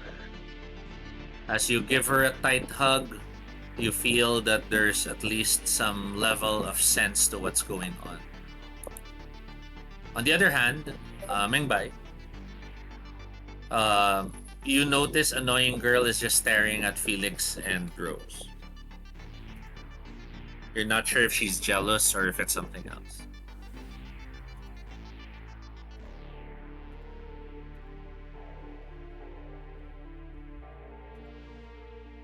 Can you hear us? Wait, hello? Wait, it's directed to me? Hello? Yes. Oh, hi. Can you repeat that? Sorry, I didn't hear that. Sorry, I thought I was affected somewhere. Yeah. The girl you find annoying has been just staring at Felix and Rose the whole time. I I essentially go to her. Still my, stern self, but I go, it's rude to stare. If you have a question, you go to them and ask them the question. She turns and looks at you. I think I don't have any questions. I've seen enough. She walks away from you and starts going to Fyodor. I find it like that's very rude. I I kind of as she turns, I actually will try to get her attention and try to grab her and give her that stare, like letting her know that this isn't like kind of giving that kind of the kind of strict Lola vibe, like you don't talk to me like this, but without words. She looks at you angrily, glares back at you, and pulls her hand free from your grasp with a "Don't you dare touch me again." I Do you follow up or let it slide? I will actually storm off and head to where Rose and Felix are. And I'm gonna rant at them. I don't know what is wrong with this girl. First, we tell she's not helpful. She goes to a room where we're supposed to be quiet and she's loud. Now, she's being very rude, telling she's seen enough, giving bad stink eye towards you Felix, and you Rose, and then walks She away. lost her brother, Rose tells you. Oh, She showed up here with her brother. who's her brother? I never got to know his name. They were in some sort of glass tubes. The glass tubes were starting to fill with this greenish water, and we were able to shatter her tube and free her, but then he was sucked away. That doesn't explain her behavior when she was being nice and now she's being rude to me. I do not accept that. We lost a lot of people here. We lost Bobby. I think it's shock. Still not nice. Still not good behavior. I don't like that. Oh, you trying someone you know. We lost everyone Rose Felix, Rose glances at Felix. Maybe you should talk to her. You were with Bobby in those last moments. uh, Felix would like to talk to her, but Felix turned to Rose first. Is she been with you all the how all this time? All this time? How long has she been with you? She was with Bobby before I showed up.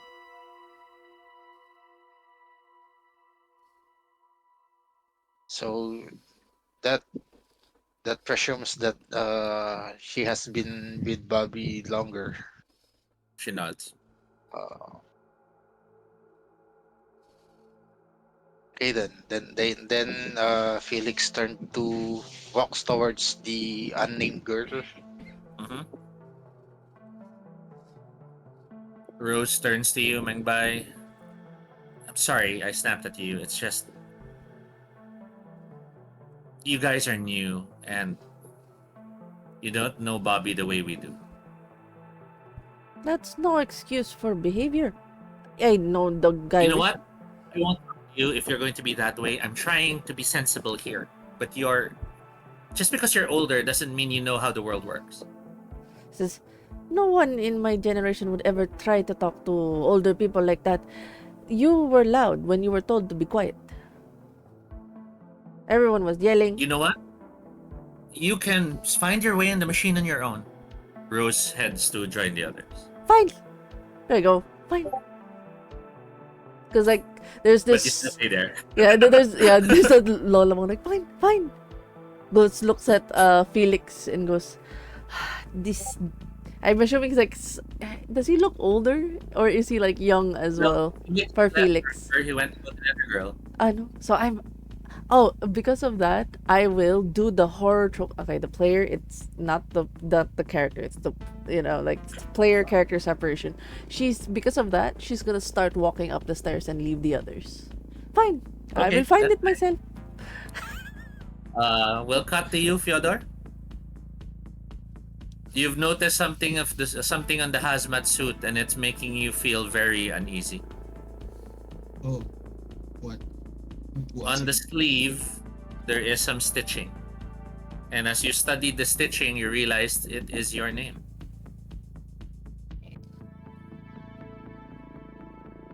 First, the door was your birthday. Now the suit has your name.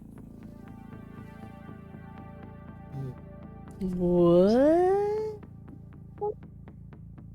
What? was the name sewn in na parang borda siya? Yeah, pero hindi sa kita. Kumbaga nasa ano siya, nasa stitching ng sleeve. Okay, nasa loob. Yeah. Um, para ba siyang yung clothes tag? What do you mean? Sorry. Parang yung etiketa sa t-shirt, yung nasa likod, nasa batok. Parang Tapos gano'n, yes. Okay. Siguro I'll just keep it there. Keep it to yourself, not tell the others. Yeah. Nasa stairwell ako, no? I'll try to look at what's at the top of the stairs. As you think of heading up to check, you're a bit surprised when old woman Mengbai stomps past you heading up the steps. Follow her or ask her to stop. I let her be. But do you also head up in the same direction? Yes, I'm behind her, a few steps away. Yeah. Okay. The two of you head up the steps, and as you get to the upper floor, you are both staring at the scene in front of you. It is a bit of a surprise what you see. It's a massive room with white walls, white ceiling. There are numerous islands of white grills, no, not grills, white parang fencing with holes in equidistant areas on the floor. From each hole, you see greenery. You see from the greenery, there's carrots, there's eggplants, there's tomatoes. It's a hydroponic garden.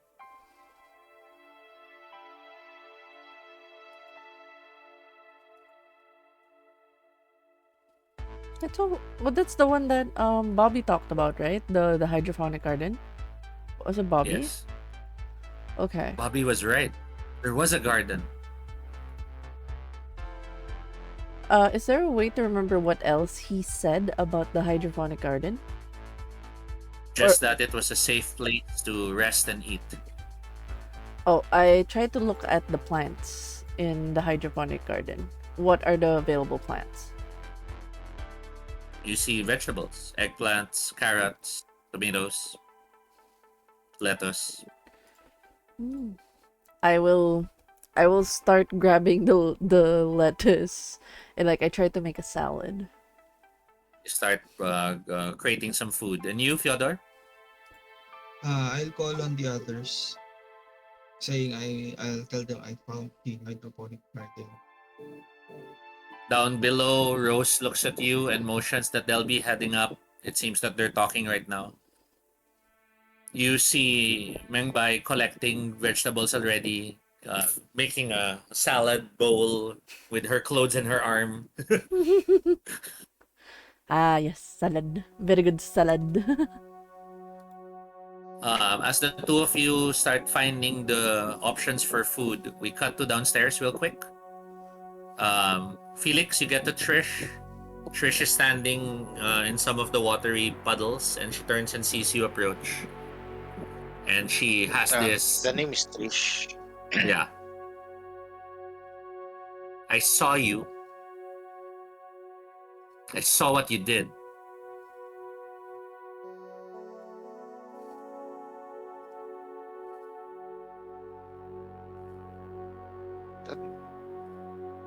That uh, that was an accident. We had no choice. Didn't look like an accident to me. It looked like an opportunity.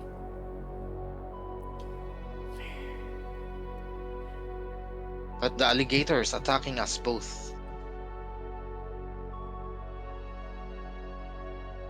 Bobby already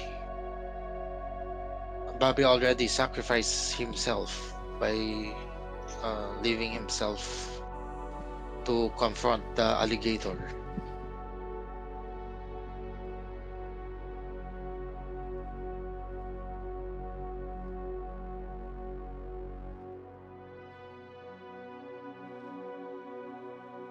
What?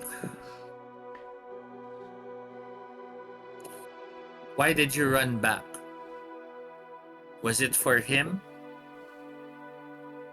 Or was it for that? Looking at the sledgehammer.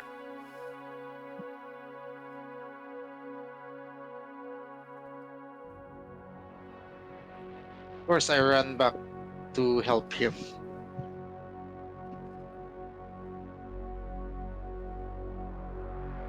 I tried my best to help him, but I think in the end, the alligator just got the best of him, best of us both. Rose comes up to join you too. So are we good? I could sense that there was some tension between you two. Trish looks at you, Felix. Parang, are you gonna tell her?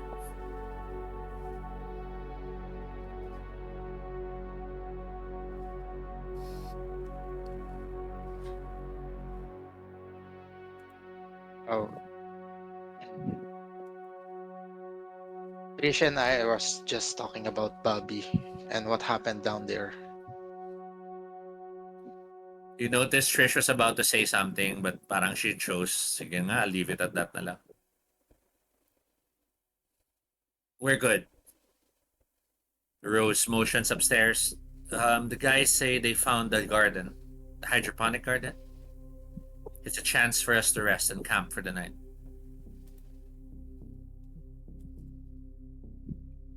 I was thinking, Yeah. Trish, we should tell the others about the room. Are you sure? We reached the refinery. If they know about the room, then maybe they can help us go all the way to the end. Trish looked at, Do Felix overheard this? yes, they're saying it in front of you. Yeah. What room are you talking about? What refinery? There was a survivor that we met before. He insists there's a heart of the machine. He insisted that if you find the heart of the machine, there's a way out.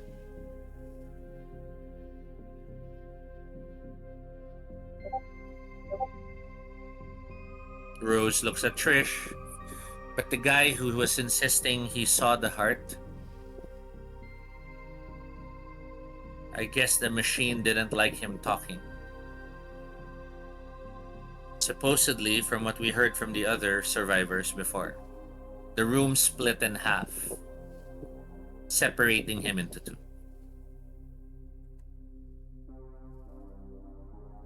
It's almost as if the room is observing us. It's almost as if the machine is noticing what we choose to do.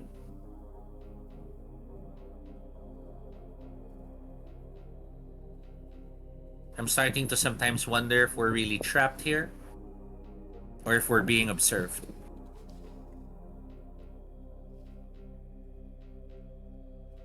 Like a lab rat in a maze, you mean?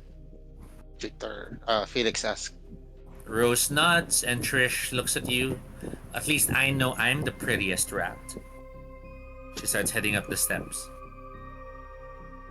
Then Rose and I followed Trish. Rose grabs your shoulder briefly and she looks at you.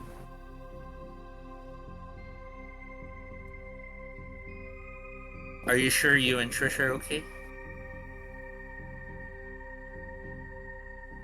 I'm okay with Trish. However, I don't think Trish is okay with anybody. The last time she had a problem with someone, accidents started happening. You get what I mean? Still bewildered. Just be What careful. kind of accidents? I don't think you need the details. Rose heads upstairs, leaving you the last Yep, one downstairs. yep, following. You hear a turbine start somewhere down in that lower level. Air starts blowing, the steam starts swirling more. Nothing dangerous, just that the machines is still active. Upstairs, maybe you are enjoying your salad. Yes.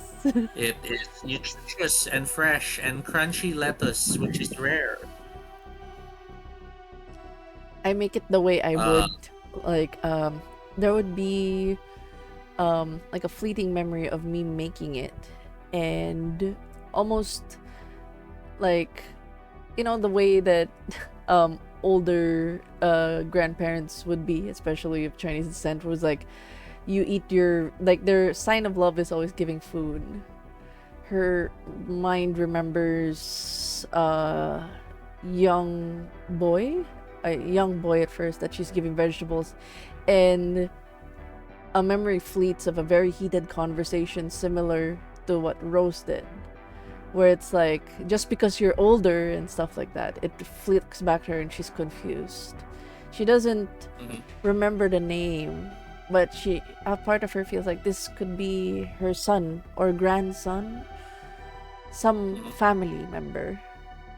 She did not like the conversation and she goes, ah, and focuses on eating her salad. And she looks to Fyodir, who is there. And as she looks at him, I would like to observe the area, see if there's an exit or if there's a connecting door somewhere. There are connecting doors. The food is refreshing. It allows you both to recover a health point. Yay! Yay. This early, I need to ask Fyodor and Mengbai.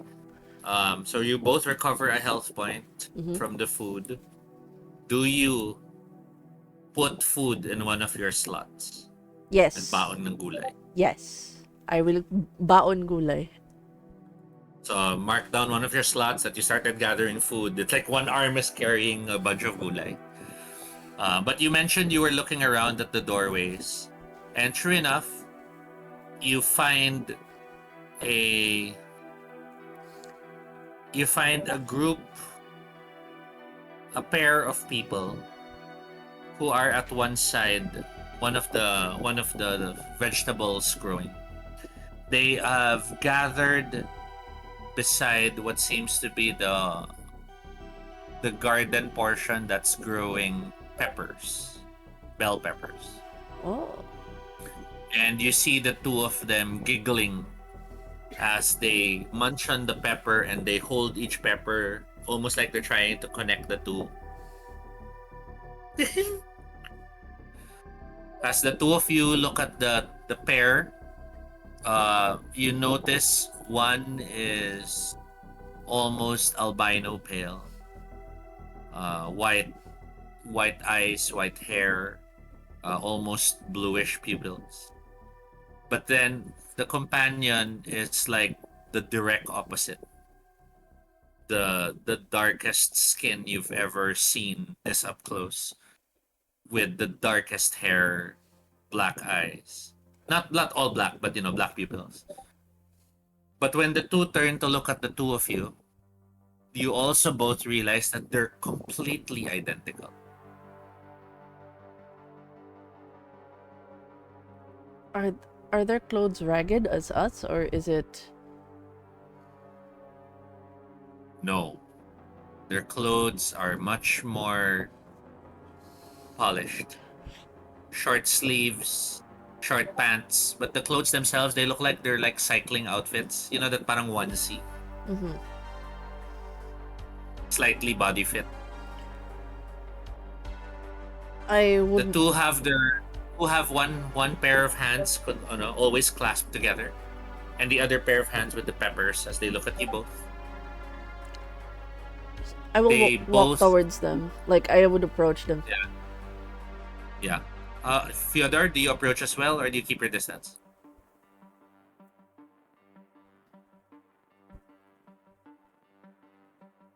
Sorry, can't hear you.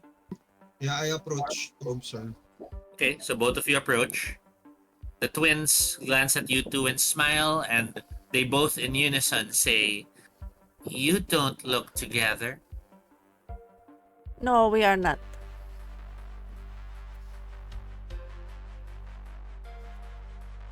Then they start speaking alternately. "You're big. You're strong like a tree.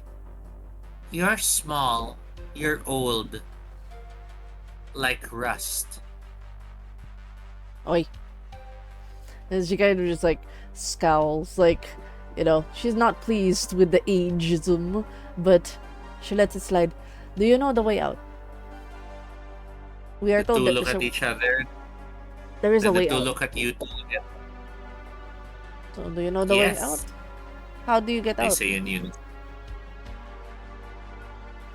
"But we don't want to go out." Okay, you can stay. I Right. want to go out. How do we go out?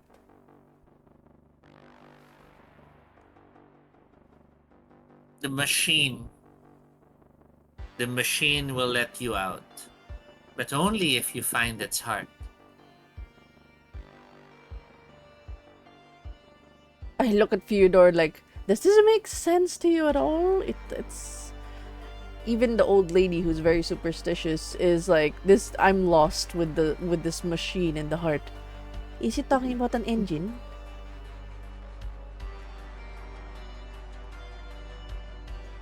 Could be, but this is an extraordinary machine. By nature.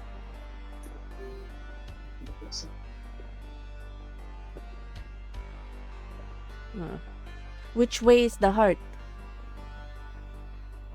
The two munch on the peppers again.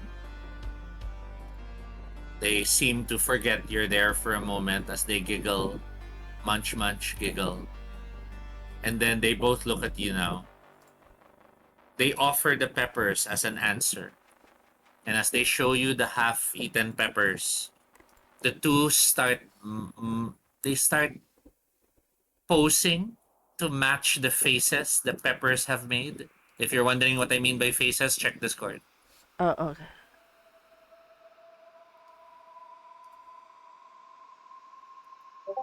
Where would I?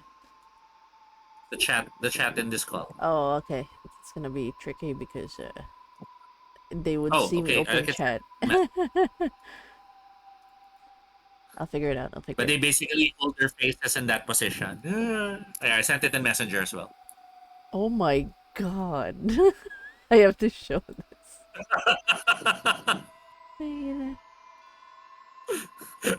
Ah! You changed the video to show it. Oh my god, wait, sorry. Pepper faces. And as they show you those faces, the two suddenly turn their heads towards the stairwell. You hear Rose's voice. "Guys, are you still around here?" You hear Trisha's voice. "Ooh, tomatoes. I love tomatoes." And you hear Felix. "Felix, are you grabbing vegetables?"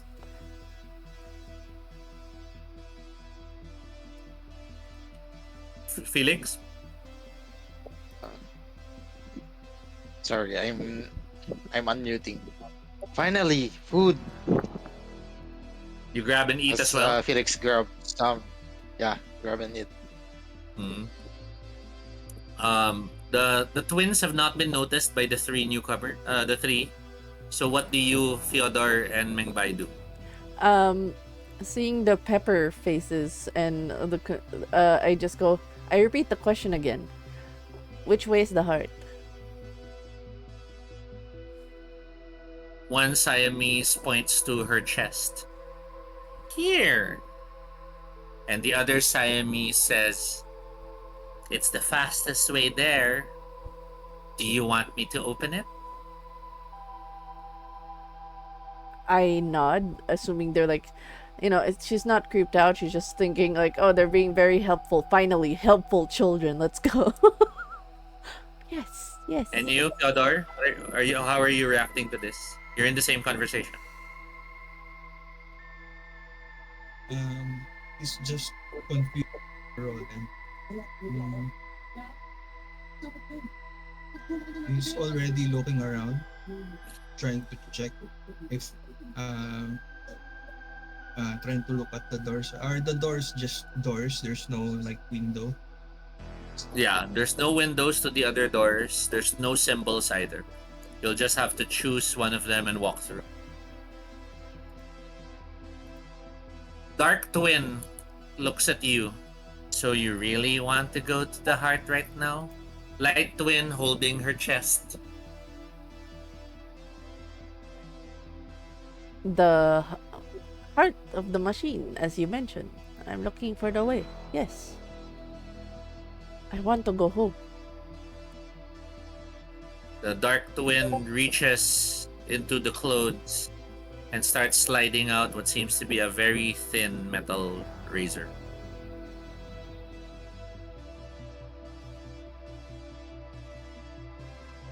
She turns to the Light Twin, and the Light Twin mutters, I am the machine. Come into my heart. I'm The Dark Twin giggles. I'm confused. I look at Fyodor. I think they are not well. I think they're not well.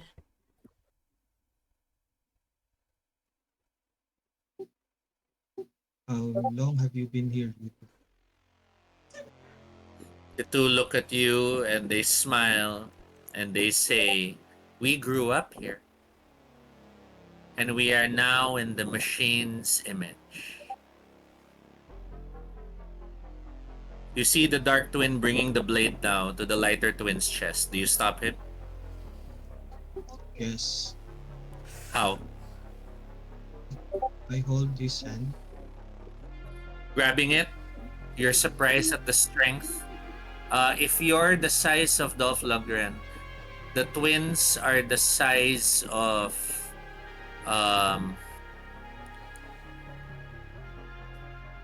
they're the size of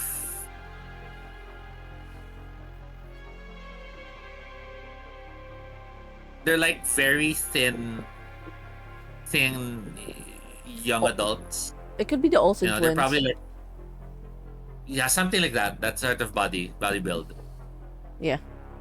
The older Olsen twins. You're able to hold back, and the Dark One looks at you. But you wanted the door. I can open it. It's just pain. They are clearly not well. I try to get the blade out of the while Fyodor's holding, I will try to get the blade out of the Dark One's hand. Roll agility. And while you're rolling, Felix, you've started to hear the commotion going on. Rose and Trish are still gathering vegetables and eating. And you see right now these two are trying to deal with two people you did not notice earlier. I got a 3 and a 1. Yeah. Oh no. What do you do, Felix? Yeah. While still chewing on chewing tomato, I started not noticing the group of Mengbai. Mm-hmm. I also saw the twins Yes. with them. Uh, can then I look back to Trish. Mhm. What is Trish wearing? Glancing at Trish, she's in a pair of jean shorts, jorts. But then her upper garment is this tattered jacket and And parang pieces of yeah, cloth that have been tied together. yeah. I just look at Trish and Rose because I was wondering why the twins' clothes are quite clean. And So, uh, in that moment of distraction, while you're focusing on your companions, you grab the razor from the Dark One's hands. Mengbay. The Dark One um, doesn't look happy that you've grabbed the razor. And the next thing you know, the other hand, which was holding their twin earlier, swipes at you. The Dark Twin has suddenly leapt upon you and is slashing at you with the other hand, Oh my which god. also holds. Oh god. Fyodor, seeing Mengbei being attacked by the Dark Twin, do you do something to help or do you focus on the Light Twin? What is the light twin doing? Turning to the Light Twin still open and come into the heart. The machine awaits. But the Dark Twin is slashing away.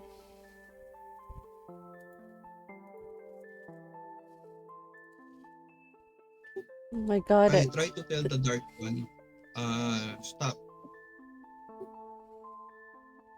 The Dark One? Yep. Are you just threatening them to stop or are you forcing them to stop? Like I'm asking them. You call out begging for him to stop.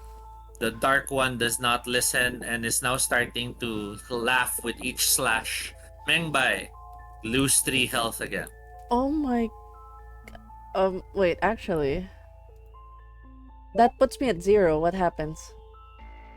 We'll get to that. Oh my god. The Dark One keeps slashing, then looks at you. She's gonna go to the heart now. And the Light One turns, no fair, it was supposed to be me. Trish screams because she's turned upon hearing the voices and sees Mengbei being slashed open. The old woman! And Rose has rushed beside you, Felix, and tries to pull the sledgehammer from your hand. Do you let her take it? yeah, sure. With the momentum, she swings it to strike at the twins. The first attempt misses and it crashes into the ground. The twins don't even dodge or run away, they're just laughing.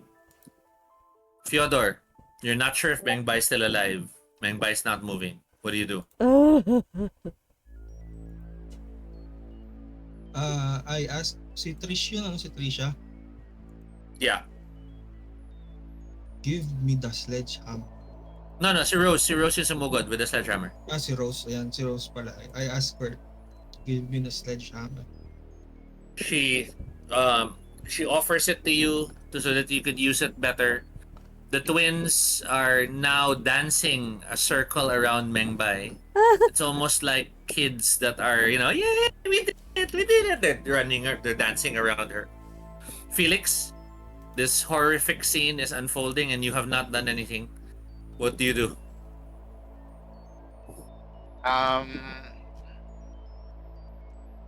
I try to rush to the scene to um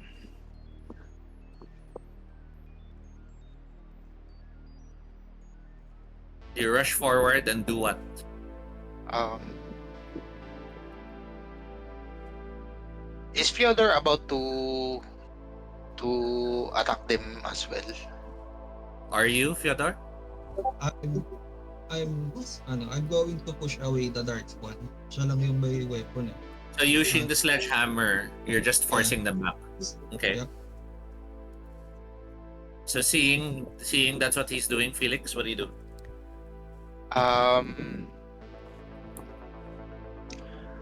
I'll try to go for the light light one. With all the confusion, I thought the both of them are attacking Mm-hmm. Mengbai. So I saw Fyodor go for the black one. So I tried to go for the white one and try to shove him out, shove him or her away Okay. as well. Ram Mengbai. The two of you start shoving the twins. The twins, they don't even resist. So as you shove the dark one stumbles backwards and just laughs. The light one, as you're shoving, the light one turns to look at you and, hey, hey, stop pushing me! But then laughs again and looks at their twin. It's almost like they don't think the two of you even matter. Are you shoving them towards the staircase so they fall down below? Or are you just shoving them towards a wall so Towards the they're wall. Walang ball. feet? Same? Yep, same. Pinning them against the wall. Rose hurries to Mengbai, and as she gets to Mengbai, checks for a pulse. Nothing! I'm not feeling anything! Rose mutters. Trish, Grab the defib from me. So I tried to throw the defibrillator to Rose. Rose catches it, but she looks at it. I don't know if this will even help if she's bled to death. She starts charging up the defibrillator.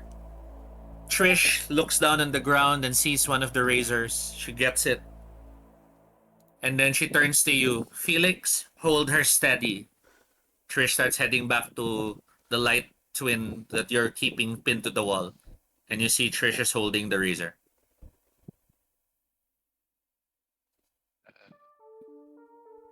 Is she going after the twin or is she going towards me? Part of you is worried she's going to you because you're occupied.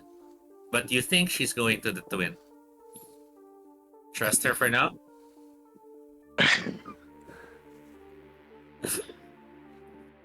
I say no. Oh Dude. well, yeah.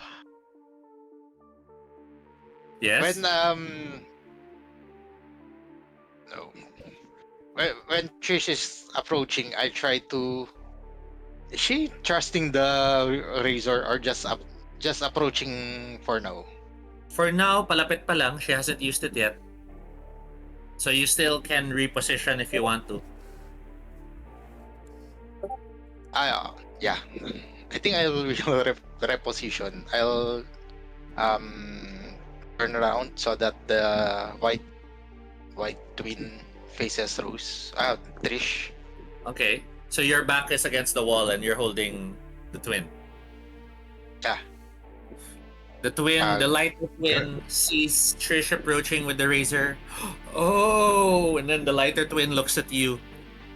And the weirdest thing happens. The lighter twin, while looking at you, opens her mouth wide. And then from her mouth, like a speaker playing, you hear Bobby's voice. You hear Bobby, why did you come back here? Go to the others. And then you hear yourself, I can help. And then you hear the splashing noises and you realize what you're hearing is like the fight earlier was recorded. And then together, you hear the sledgehammer. You hear the thing. And then you hear that moment and you can visualize it because that's the moment you turn Bobby and you hear him, what are you? And you hear it all from the twin's mouth. Oh, we gotta kill him. Yeah. Do you let go?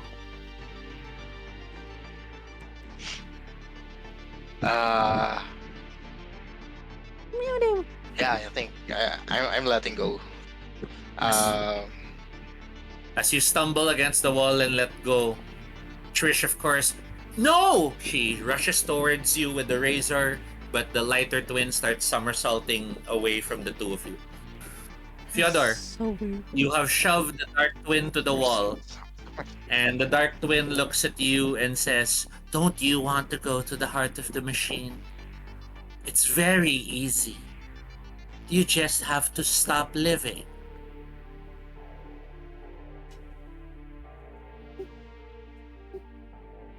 I told him, no, I have to leave. Then you'll never know why you're all here. And when you hear the commotion in the corner of your eye, you see Felix letting go of the lighter twin cartwheeling away. Trish chasing after the lighter twin with the razor. Do you do anything to the dark twin before he tries to escape? Or do you just throw him in that direction so he leaves? I'll just try to throw him away. Dark twin clatters to the ground, looks up at you, and while still on the ground, doesn't bother to stand up. Instead, on all fours, almost like a slithering animal, it kitters away, following the lighter twin. Clear! You all hear Rose. Rose separates the terminals, and as Rose is about to plunge downwards, the floor again opens like a camera iris. Mengbai disappears, and it shuts closed. Guys, No! no, Ah, no. where did he go? Mengbai, please roll 2 dice and tell me the number. Yay! 2 6s. Oh, this is the first lucky roll. 2 6s. Okay, I shall get back to you in a bit. I shall go back to the group for now. The group has spent the last few minutes getting through the hysterics. Rose is yelling at you guys to use the sledgehammer to break the floor. You've been banging at it, but it still won't open. Fyodor, you have tried to look for where the twins went, and you note that the door they went through.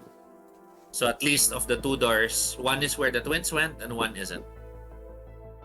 And finally, Trish is, they've taken her. That's all we know. I mean, that is something we've noticed. Everyone who's still there, except for Mars, gain 1 knowledge. They leave the bodies. This machine seems to always collect the bodies. I mean, we haven't gone around and seen any skeletons or corpses.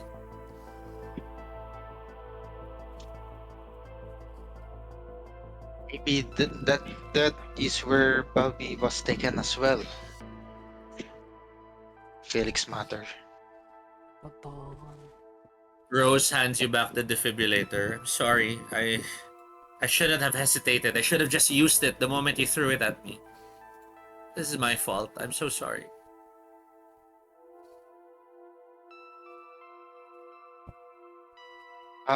You mentioned a while ago that there was this room, right? Talking to Rose. Bobby mentioned camping here for a few nights in the past.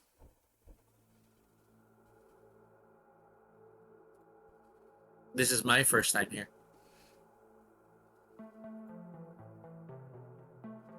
No, I mean, you mentioned that. Wait, if my memory was correct, um, there was this other room that you mentioned a while ago. The one with the tubes? Yeah, I think so. What about it? Uh, What do you have in mind? sorry, off character. Yun, na-mention ba ni Rose yung tungkol sa heart kanina? Nakalimutan ko, may room siyang mini-mention kanina eh. I don't know if it's Rose or Trish. Off character. We can assume during the sigawan period na mention yung heart. Just so that it's faster. It's a one shot anyway.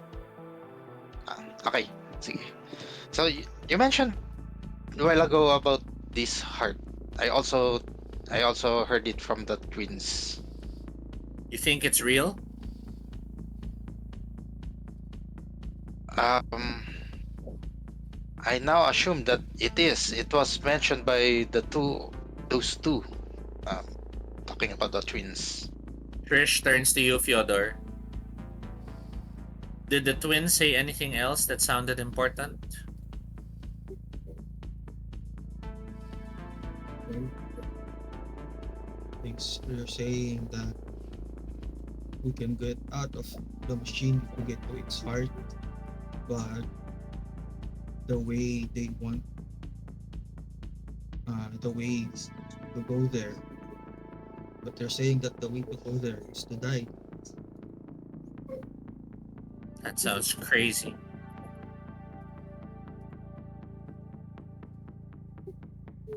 So I'm not sure. Do we follow the twins or do we go to the other door? What do you mean follow the twins? You think we should do it ourselves? And then Rose looks at Trish. No, no. Follow the twins, points at the door. That's the direction they went. Is this the first time I know that you have seen the twins? Rose nods, and then the three of you notice Trish didn't answer. I think I've seen them before. I wasn't sure, but there were twins I met before. They they were nice. They were gamers. They were actually trying to use their game knowledge. Something about how if you're in a maze and you keep your hand against the wall, you'll always find your way out. Or or like how if this was some sort of cube, then we could track the number of cubes and eventually find out where we are in the selection of cubes. If it was a 5 by 5 cube, for example, then that means if we move in one direction, we'll eventually reach the outer edge.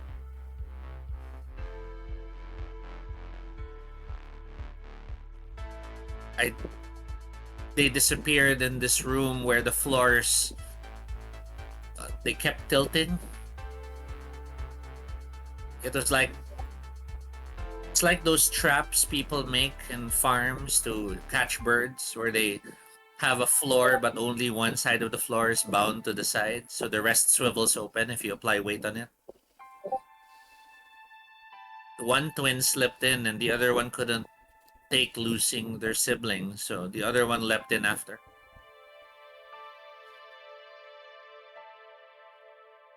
Rose shakes her head. Well, we have to keep moving. If this heart thing is real, then we'll find it. If it's not, then we'll keep moving. I mean, it's either that or we camp here in the hydroponics area and live the rest of our lives here.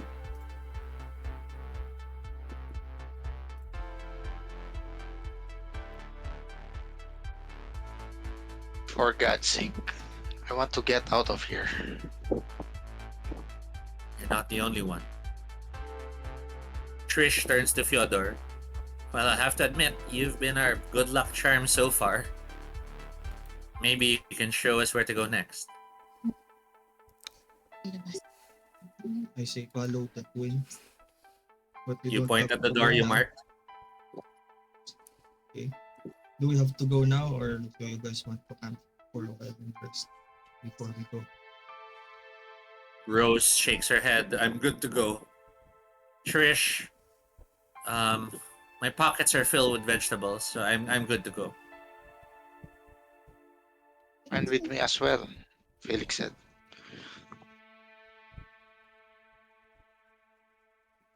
Step forward. Yeah.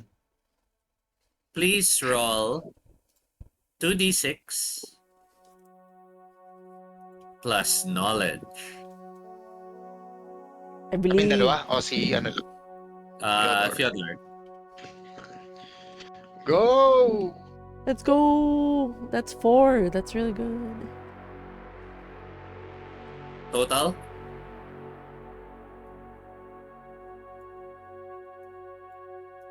10 total. Okay, I'll get back to you in a bit. But everyone in the group, I gave it na. You already gained the knowledge. Um,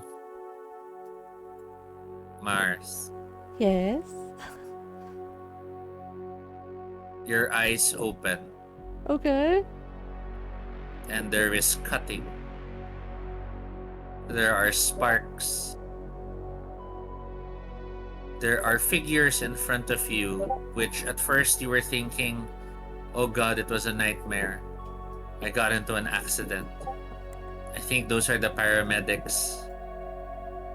You could hear something that sounds like a distant car siren. You could hear something that's like the rumbling of a train, and you're thinking, I got into an accident. I'm somewhere in the city. I had a terrible dream, and now I'm seeing the paramedics cut me out of the car. But then one of the paramedics turns to look at you, and as it moves towards you, the back of the paramedic opens. 4 telescopic arms emerge. And Oh as the god. arms start reaching towards you, they clamp on your face to hold it up to look at them better. One of the hands swivels and this lens appears, and as they move the lens towards you, you realize it helps focus your vision. And you're staring at a machine. You're staring at machines that have emerged from the walls. You're staring at clamped hands that are holding pieces of meat.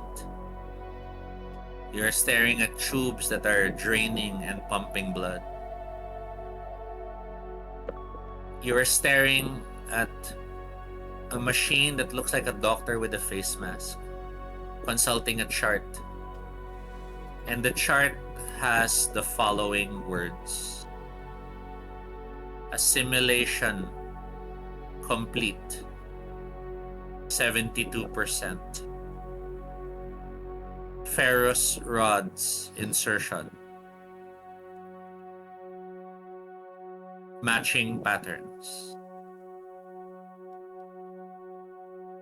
And then you hear one of the robots. It gives a series of high-pitched sounds that almost sound negative. The rest of them turn to look at you. Oh no. And then a hissing sound happens and your vision fades.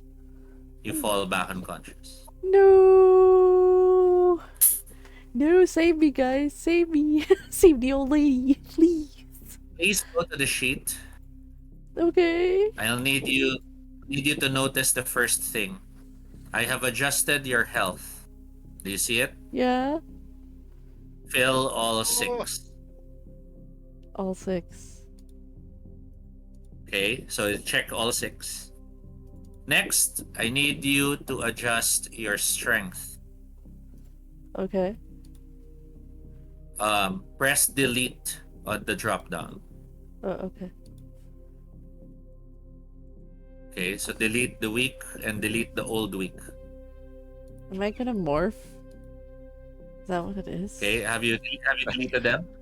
Am I gonna That's what I'm thinking. Okay. I want you to type over any of the 2 the words metal ribs. Oh no, metal ribs. Okay. And then in Oh. the box. Oh, it says validation rules something something. So I guess I Oh, can't. okay, that's okay. Let me deal with that. I'll just delete the drop down. Okay.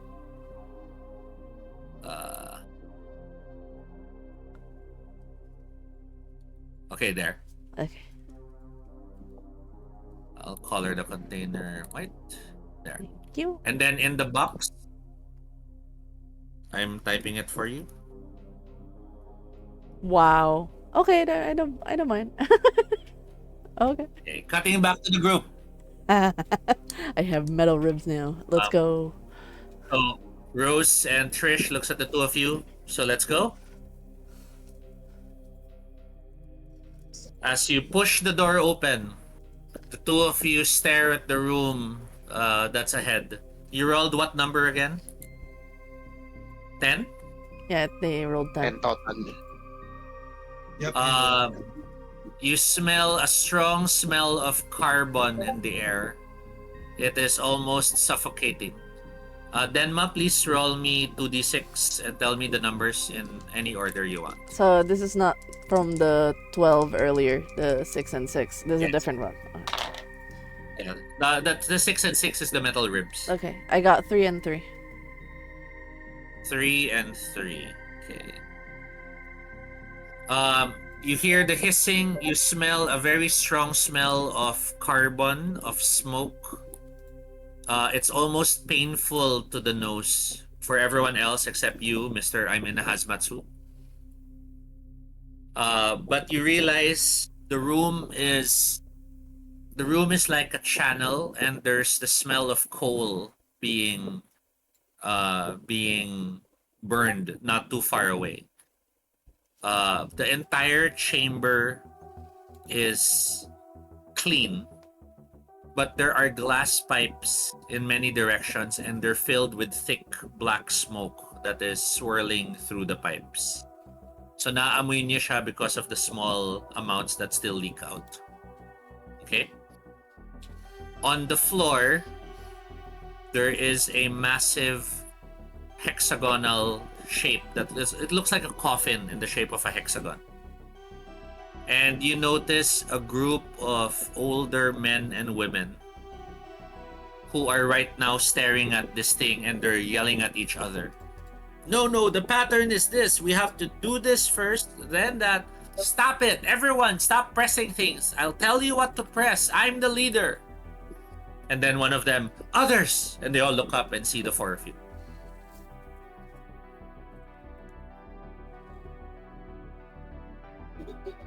About Tom, do we have an access to?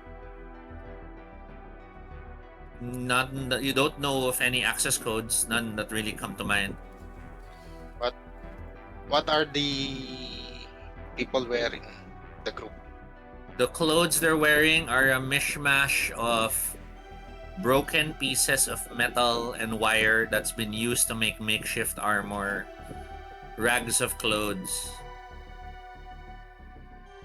You notice some of them have vegetables that are rolled up and tightly packed in their clothes as well. It's like they've made pockets from the clothes they could make, and then they have been carrying stuff on it. A woman trains what looks like a drill in your direction, and she mutters, "Stay back, you sons of bitches. We found this room first." Thank you for the raid. Whoa.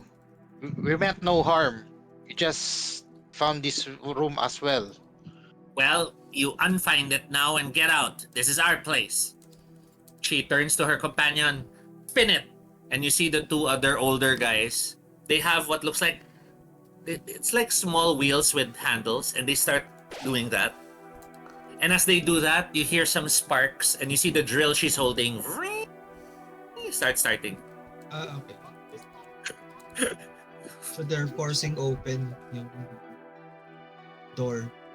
Well, they might be planning to do that, but right now the drill's trained in your direction. Just skip. This is our place. We found this first. What the hell is this place in the first place? It's none of your That's business. That's what it is. The other one, of course. Honey, wait. I think they're new. Are you new in the machine? Yes. Well, we've been here for quite some time. And we know there's no getting out. So you can just scoot on along, and we're happy to keep whatever we found here. Yes. And- Have you met the twins? Oh, you mean the mixed twins? Light and Day?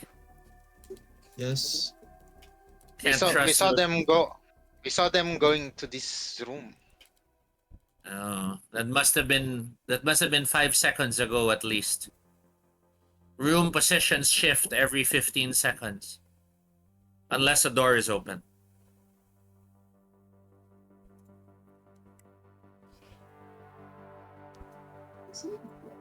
They took our friend. We're trying to find a way. Well, I'm sorry, you hear the woman with the drill, but I don't effing care. Now go on and get out of here before I drill you four open. Maybe we can find something useful in your bodies. And the other one, honey, shh.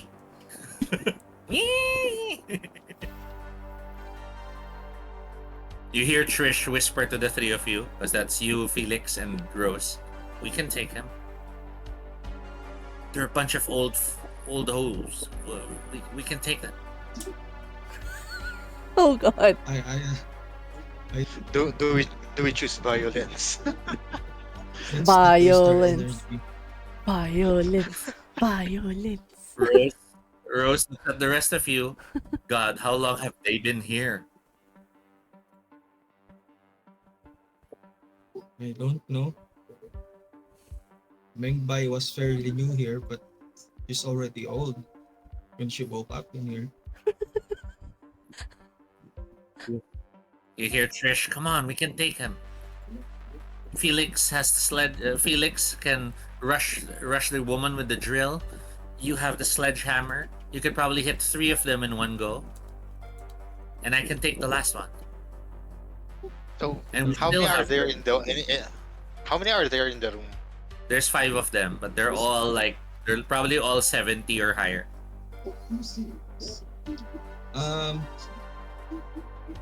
I know that there's a code or pattern or something, but the other door earlier, it opened with my birth year. So can I at least look at what you're trying to solve? The older guy speaks up.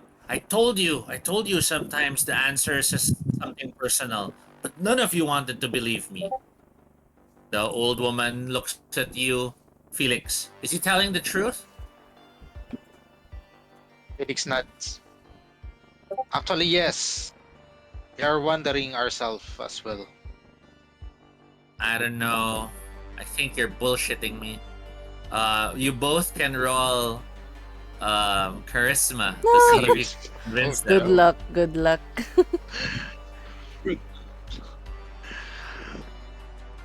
No.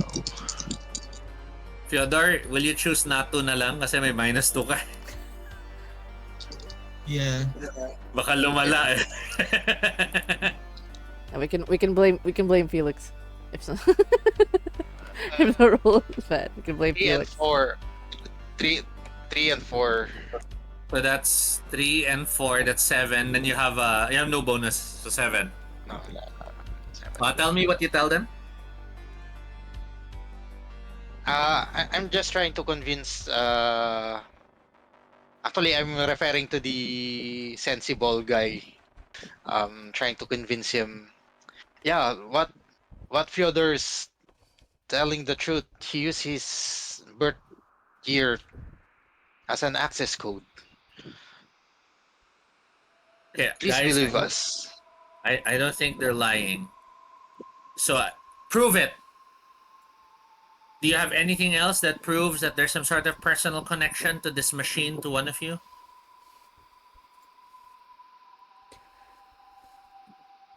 Okay. I show them my hazmat suit. You With my name approach, tag on it. you start unzipping.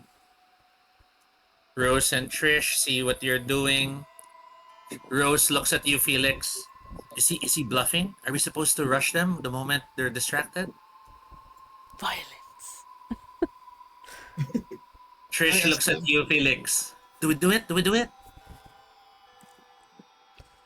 It's that moment you Let's realize not- Trish still has the razor. Oh no. Remember? Kanina? Oh, I try to tap the shoulders of both girls and Stopping them. let just calm down for now. Let him Let's stand our ground for first. And as you hold them steady, you show the hazmat suit and you show the name. The older woman with the drill gets closer and she hands the drill to her companion because she pulls out a broken eyeglass to use to read the thing. Yeah. I told them this is my name.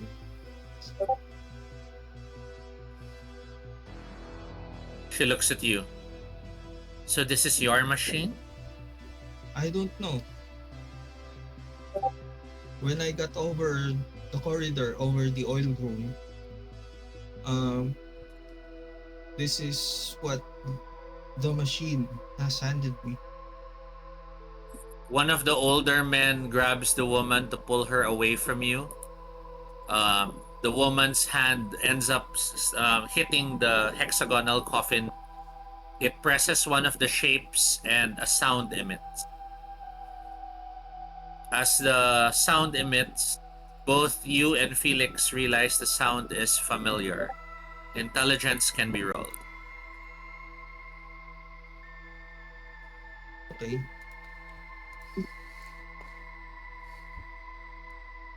Intelligence, knowledge. Intelligence lang. Intelligence, not knowledge. I rolled a 6 and a 4. 10. Oh, Nice. 2-2. No. Oh no. No. Oh no. Um, with your 10, Fyodor, your eyes widen as you realize the sound is a syllable. And the syllable is part of Meng's name. So, we're saying Meng Bai. But if it was an actual Chinese person saying it, there's a specific inflection and intonation Yes. on how that is. Yeah. You realize that press was that intonation for one of the syllables. Okay. I told them I recognized the sound. That And- they might have the answer. You start pressing some of the symbols and you hear the different sounds, and some of them are not related. You're slowly figuring out which ones would form Meng Bai.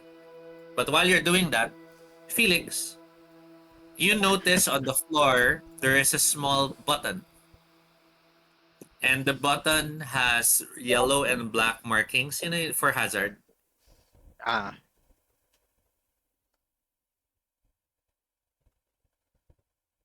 Do you press it? Do I go with my intelligent roll? Like, ooh, button. Ah. Do it. It's a button. I must press it. Yeah. What does this do? Do it.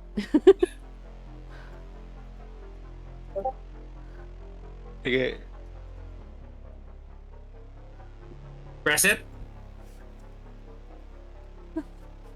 Yeah, sure. Press it. You step on it. Curiosity. I forgot the term for that. Curiosity when killed the you do cat. something. There's there's a term for that when you do something which you know you're gonna regret. Yeah, You yeah. gave into or something. And as you step on it, everyone suddenly hears grinding sounds. Everyone looks up as the ceiling starts shaking. And the next thing you know, the old people start taking to the sky. As the old people start taking to the sky, Rose and Trish start screaming. Rose runs to you, Fyodor, and tries to grab you, thinking you might float up as well. Trish screams in pain, and you see that she's holding her hand. Blood has splurted out because the razor has zipped upwards towards the sky out of her hand. And Felix, Magnet. you feel yourself lifted up as the defibrillator is being pulled up and the strap is still around you. Ooh, magnet. Fyodor, how do you help?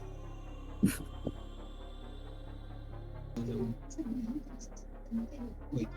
Nasa sa upper floor sila, di ba? No, you're all in the same level. You were working on the coffin, but then when the thing activated, they all start flying upwards. Okay. And Felix is about to join them.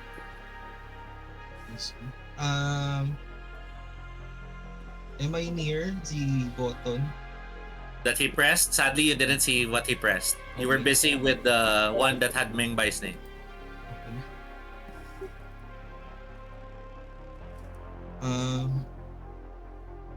Focus on that or grab Felix. I'll grab Felix. You're reaching out. You try to grab Felix. Roll your average agility. I believe. And while you're rolling, Felix, what are you trying to do as you're starting to be pulled upwards to the ceiling?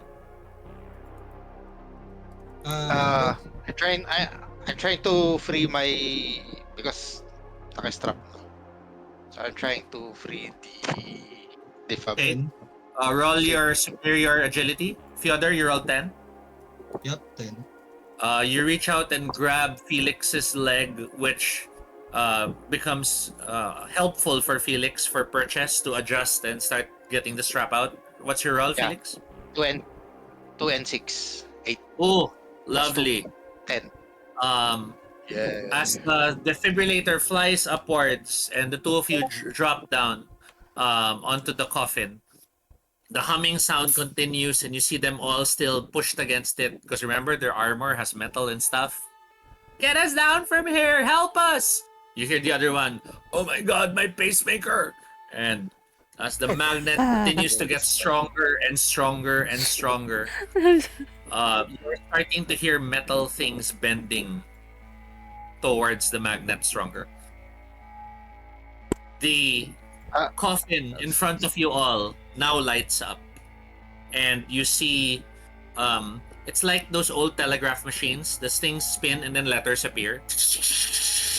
And then it says enter code.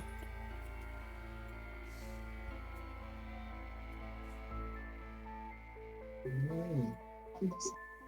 Mm. Get us down from here! You hear the old people in the ceiling. Uh, I told the tree, while the three of you think about the code, I'll try to stop the magnet. I'll try to look for the thing that I pressed. You look down and you see the button. The button you pressed, the place where it was is still there, but the button has changed. It now shows a round knob. Remember those nubs on laptops when they don't have a mouse? Yes. Lenovo. ThinkPad. Do you press it or Very no? small joystick. Oh, Theodore, do you enter the code? Yes. You start pressing the buttons you've identified to be Meng Bai. And as you press the button, Meng Bai, the name is uttered. The coffin sizzles, steam rises, and as the panel opens, you're all staring at Meng Bai inside.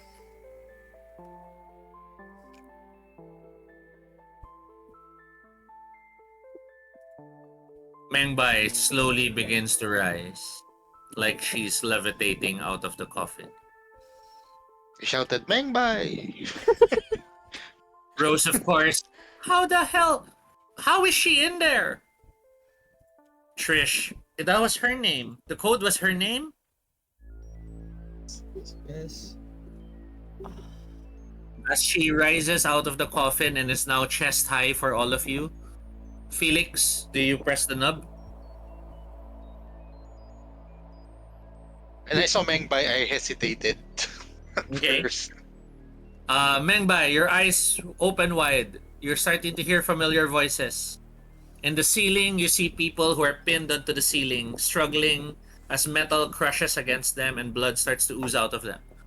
But then you realize you're slowly rising towards it, and as you look to the sides, you see the old companions you had all staring at you in shock. Oh, I say, what's going on? Where am I? I was, a simulation.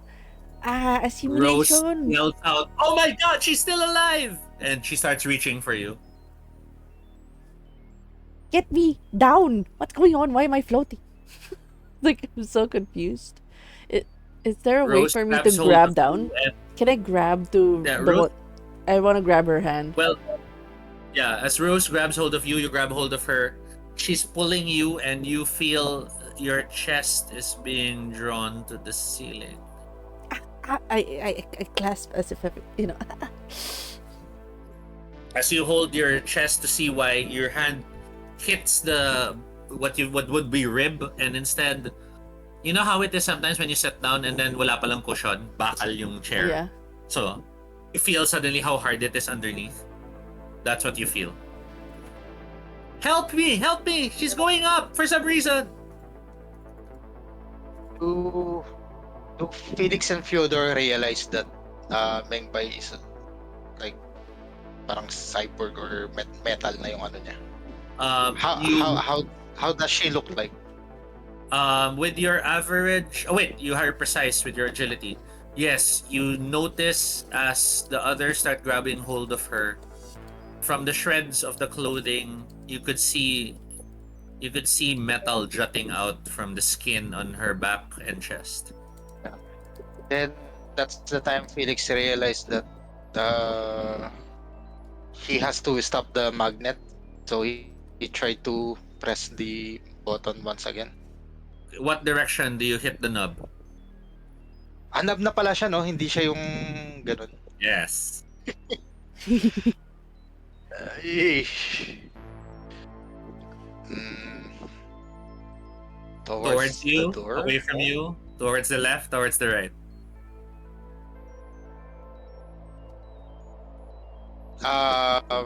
Away from Mengbai. San ba siya? Well, Bangbai is directly underneath it. Siguro towards us. Ano lang. You shove the nub Towards me. downwards towards you. You see the ceiling above Mengbai suddenly detach from the ceiling, carrying all the people stuck on it, and then it starts pulling away. It leaves a gaping hole above all of you, and for the briefest of moments in that gaping hole, you see stars. You see the night sky. But then Mengbai suddenly falls down in front of all of you and crashes into the coffin-like structure underneath. Mengbai, you take one wound, Ow. Ow. but you are no longer pulled by the magnet. Oh, And above you, in the night sky, you all see layers that start to move to close it, becoming a ceiling again. okay. How the hell did you get back here? I don't know. I had a bad dream, and all these bad dreams, I thought I was going back to the hospital, but then there was a machine with many eyes, tentacles, and then a You- simulation. You were barely gone 10 minutes. It felt so long. I feel around on my chest. Can I lift my shirt to check what it is? What do I see? You see the metal ribs that mark your body. Everyone can see it. I've added it to your assimilator result. Eh.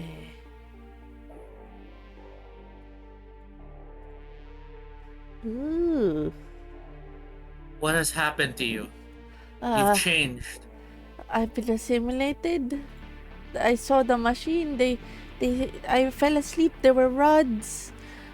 And now I'm here.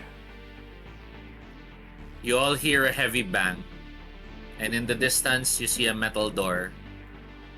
It's supposed to be an iris door, that spins and opens. But whoever's from the other side seems to be hitting it hard, and you see a dent forming.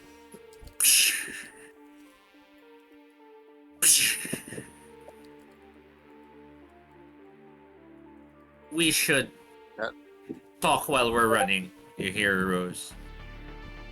That doesn't look good. I think we need to run as well. I don't want to be here anymore. I want to go home. Trish shakes her head. We can't go back. Back is just where we came from. Unless it isn't anymore. You hear Rose. Remember, rooms change every 15 seconds. Trish turns to you. Fyodor, your call. You've been helping us find our way so far. It's like you know this place. We need to move wherever. Do we head back? Or do we risk that door? And someone slams against the door again. You see some break in the metal. You guys go back. I'll try to catch a glimpse of what's coming.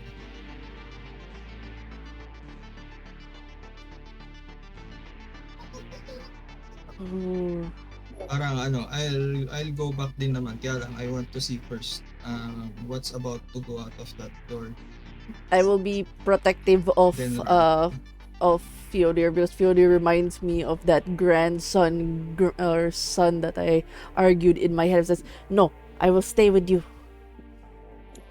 I will leave when you Trish leave." looks at you both, and she's like, "I'm out." She starts rushing back the way they came. What happened to the Rose old turns to you, ladies in the feeling ceiling? What happened to which one? what happened to the old people in the ceiling?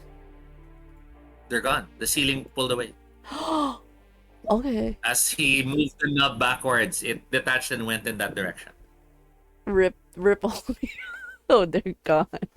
Dog. Felix, Rose is looking at you. The others seem to be intent on seeing what's in the other door. Trisha started running back the way they came. Um, as as Fyodor mentioned that one flashback of Bobby came through Felix. I told Rose and Trish, go on ahead. I'll stay with these two. Rose looks at you hesitantly but nods. She hurries through the iris door back to the way you came. The three of you stare at the door that's being bashed open. Another slam, and then breach. The three of you stare at Bobby. But as Bobby walks into view, Bobby is changed as well. You could see some sort of tubing that is moving through Bobby's body. Through the tube, you see the red of his blood surges through the tubes every now and then, but it's, littered with green glowing markings. There is also wheels where his lower body used to be. Bobby. Bobby. He stares at the three of you and he tells you, "The rest of you may go. I have a score to settle with Felix." Malis na sana ako. Take it in. Oh my god. Bye, Felix. It was nice knowing you. Oh my god. Sige. Felix stayed. The Bobby, others? No, I will Do the actually others I will head follow off? Or I will follow where if Fyodor stays, I will stay. No, I'll stay. Come on, Bobby. You have to get out. Seeing none of you leaving, Bobby stares at Felix and he tells him, "You left me to die, man. I tried to buy you time and you left me to die." I came back to help you. But the alligator took you away. You see the steam from his body, you see the blood flowing faster, you see his body seems to be flexing, getting ready to do something. It feels instinctive, but you all three of you know Bobby's gonna charge with his wheel-like legs and hit Felix. Whoa. What do you do? Uh, You left me to die, I will just say, and I helped. as if he ever starts to rush, do I still have my vegetables? Looking down, you're shocked. Yes, they're there. I would say in that moment, if as he gets close, I will throw all the vegetables for him to slip and slide. That's good. What gonna be my action is. I'm gonna wait till he gets Yeah. close for me to throw that. Perfect. You're holding the vegetables. You're trying to get into that position to do that. How about you, Fyodor? I have the sledgehammer, right? Yes. Joker pala. Hold it up. Yeah. And Felix? Sorry, Fyodor? Siya ka ganun kataas. Basta, I'm just, Sorry, you're cutting out. I'm just... yeah, I'm just trying to get ready to swing pero not that far back. Just, Okay. So parang baseball. Yeah, Felix told the other two, I think Bobby's after me. If he ever charges towards me, I'll try to distract him by leaping the other direction. And the Take if that time becomes... to leave. The if becomes a when. The wheels spin, skidding sound as he charges forward.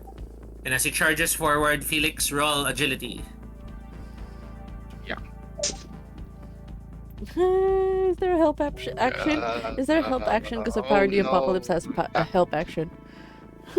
Oh wait, no, I have my Yeah, phone. there's a playbook. Not done here. 2 plus 6 plus 2. 8. No, 10. 2 plus 10. 6 plus 2. 8. You leap 10, a 10. perfect you leap a perfect leap over Bobby, landing into an advantageous position. Next action mo, you'll have +1. That moment, you're in the perfect spot for the vegetables. Roll your vegetables, Denma. Okay. Don't forget, you get a +1 for spending an object in this move. Okay. 5, 3, 1. So that's gonna be 9 total. The vegetables land on the ground, and as the wheels hit the vegetables, they fail to, maintain purchase. The one of the arms flails wildly and slams into your side. You take 1 health point loss. Okay. But you realize, thanks to your ribs, it doesn't feel as bad. Yay! And as Bobby spins in place because the wheels didn't find proper purchase, Fyodor, I give you an extra +1 because of the setup that Mengbei did. So you're rolling with a +2 from the sledgehammer and the help, plus your strength. So plus 5 plus 2 plus... So, ilan yung total yung modifier ko? Your total modifiers +4 now, including your strength bonus. Okay.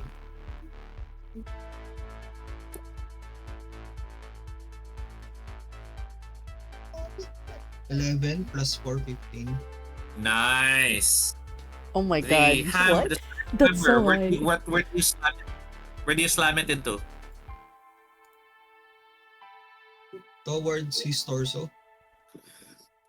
It shatters into the torso, breaking through it. This causes Bobby to fly out of the wheel contraption.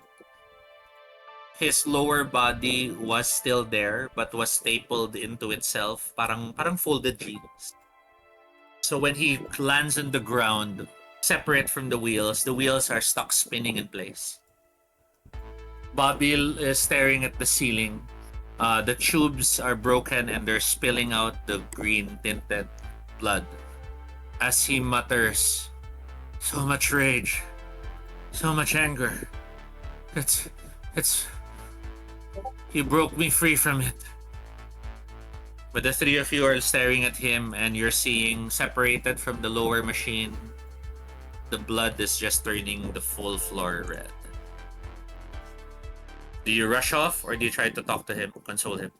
I do have charisma, comforting. I will comfort him in saying that I would see, like, in my own weird superstitious way, that the twins were like the spirits, ghosts, who are telling how to, like, she's already accepted that they're in some sort of purgatory, and death is what's needed for limbo states like this. So I would give him as much peace in his passing, comforting him that, there's no need to rage, there's no need for anger, you simply need to let go. I have charisma for that. Yeah. You can roll. And while May is talking to Bobby, Felix, and Fyodor, what are you two doing? Wanted to ask ano sa Bobby if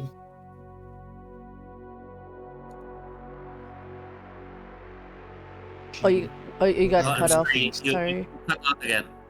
Yes, if Bobby knows more stuff that he didn't know more stuff about the machine that he didn't tell us.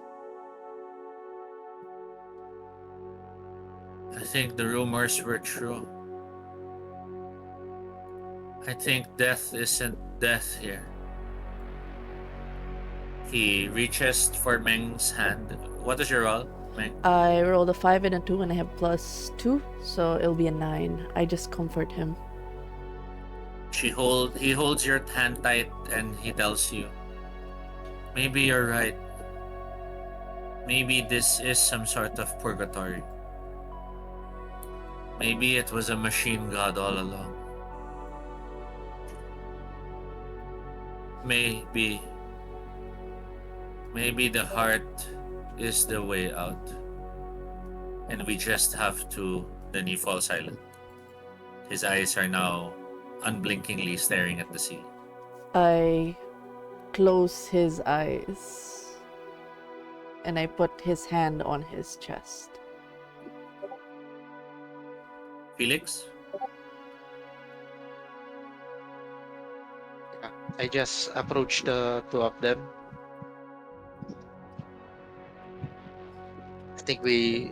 I think we should go. We have to find the heart. The twins spoke of the heart.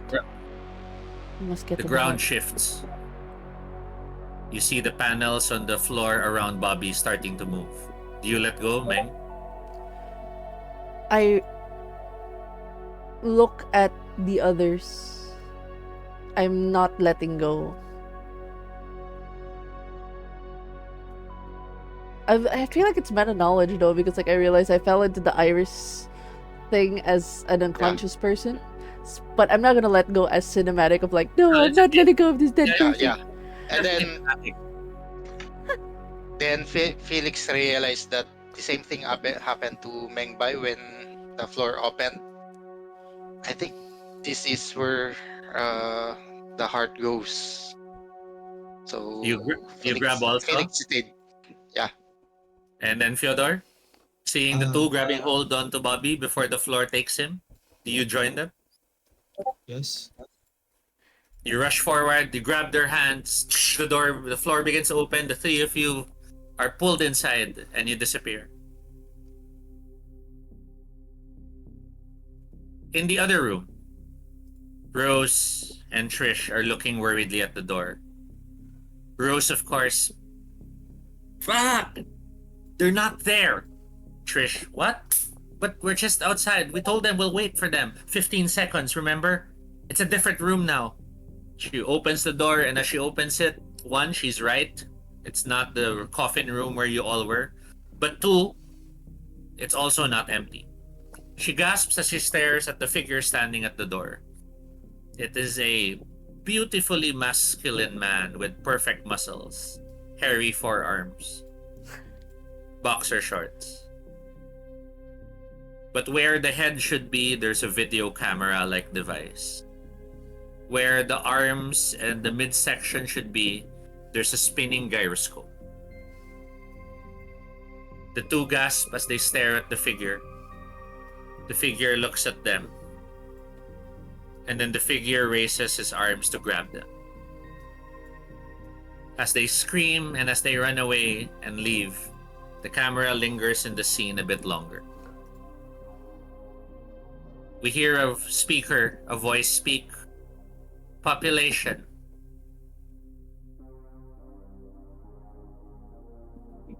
Population beneath parameters. Ding, ding, ding. Two panels open and the walls reveal what seem to be boxes.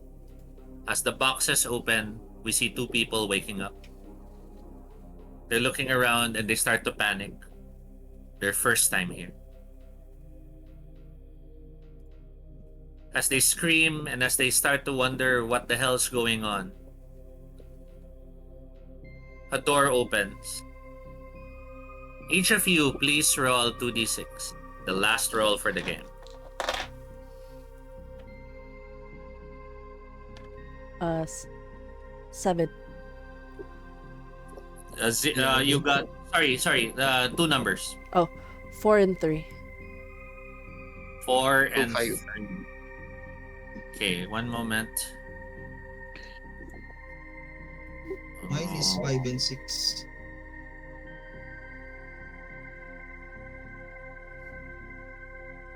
4 and 3 for Denma. 5 and 6 for who? 5 and 6 kay Fyodor. Okay, Fyodor. And then Felix? 2, 5. 2 and 5. Door opens and emerging from the doorway, Fyodor. You are standing in the room, and with each step, your arms hiss and sizzle as their hydraulics are moving. Your knees, your elbows, all hydraulics. The couple stares at you. Well, not the couple, that's the stranger stare at you, terrified. You realize you have to calm them down and make them realize that you're not a monster.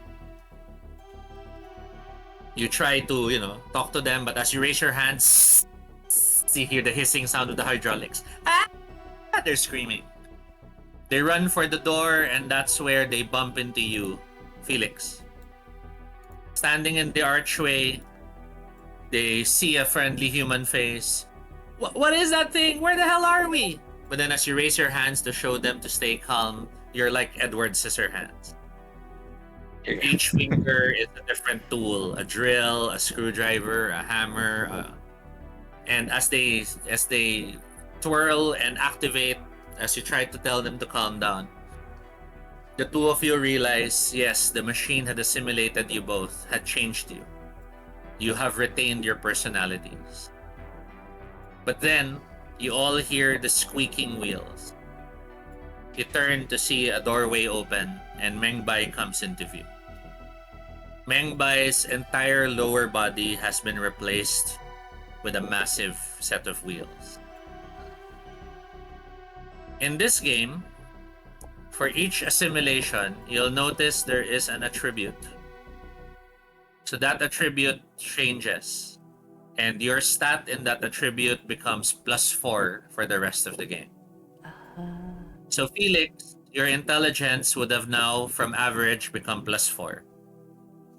And Fyodor, your agility from average would have become +4. However, you can only cheat death so far. When the assimilation results in a piece that has already been replaced, such as in the case of Mengbei, whose metal ribs and wheels both affected strength, your character is eliminated. Oh. Mengbei comes into view, stares at the four of you, and you hear Mengbei mutter, "Assimilation." Assimilate. And she charges. Oh my god, And I we will died. end our I died. I thought we were gonna get to the heart that way. No. Oh, true horror But movie that fashion. is how the system works. Whenever you die in the search for the exit, you may come back strengthened by assimilation. Unless you are unlucky and it hits the same. Ah. So you become a monster in the end if it hits the no. Yes, because basically you've lost the assimilation has stripped away even your personality. Darn. So you could be assimilated up to 4 times. Yes. Well, officially up to 5 because knowledge can be replaced. Oh. Okay. The longer you live in the game, the more you gain knowledge points. As you get deeper into the machine, you're rolling with knowledge. If you reach a certain roll, it might be the exit. Oh, but we didn't get to the exit. Darn. But that's a brief taste of Metal-Morphosis, which frankly Nice. I love the world. I love the way the system works with that world. Yeah, it gives cube vibes. It's more cube than Mhm. well, the saw for like the potential deaths and stuff, but I would definitely say it's like cube. It definitely has cube vibes. Yeah, the saw aspect is the once you start to realize assimilation happens, there's that we can risk it. We can all just die and see if we come back stronger. It's that sort of Ah. That's Yeah. awesome. That's awesome. Well, thank you. Thank you, Toby, for introducing this awesome game. I'm glad to see. There's cool comments coming from the audience. They loved it. Also, I believe a certain Jubart is saying hello to Jason. He called you Gayson something. So, Jubert saying hi. And a lot of people have been commenting on the scenes. They were intrigued with the magnetized old people. So there was definitely a lot of comedy in the episodes. And I think this is my first time, no, I think second time playing with Jason. I have a feeling I played with you before, but I'm not sure. Yeah. Yeah, I think I played. Yeah. Mage Knight. With Jay. Okay, okay, so we played. Under Okay, so we Jay. got to play Mage already, and then this is my first time playing with Patrick. It was really super fun, just tagging along with Fiodir, and hopefully we get to play with Arj next time on the next game. But thank you again, Toby.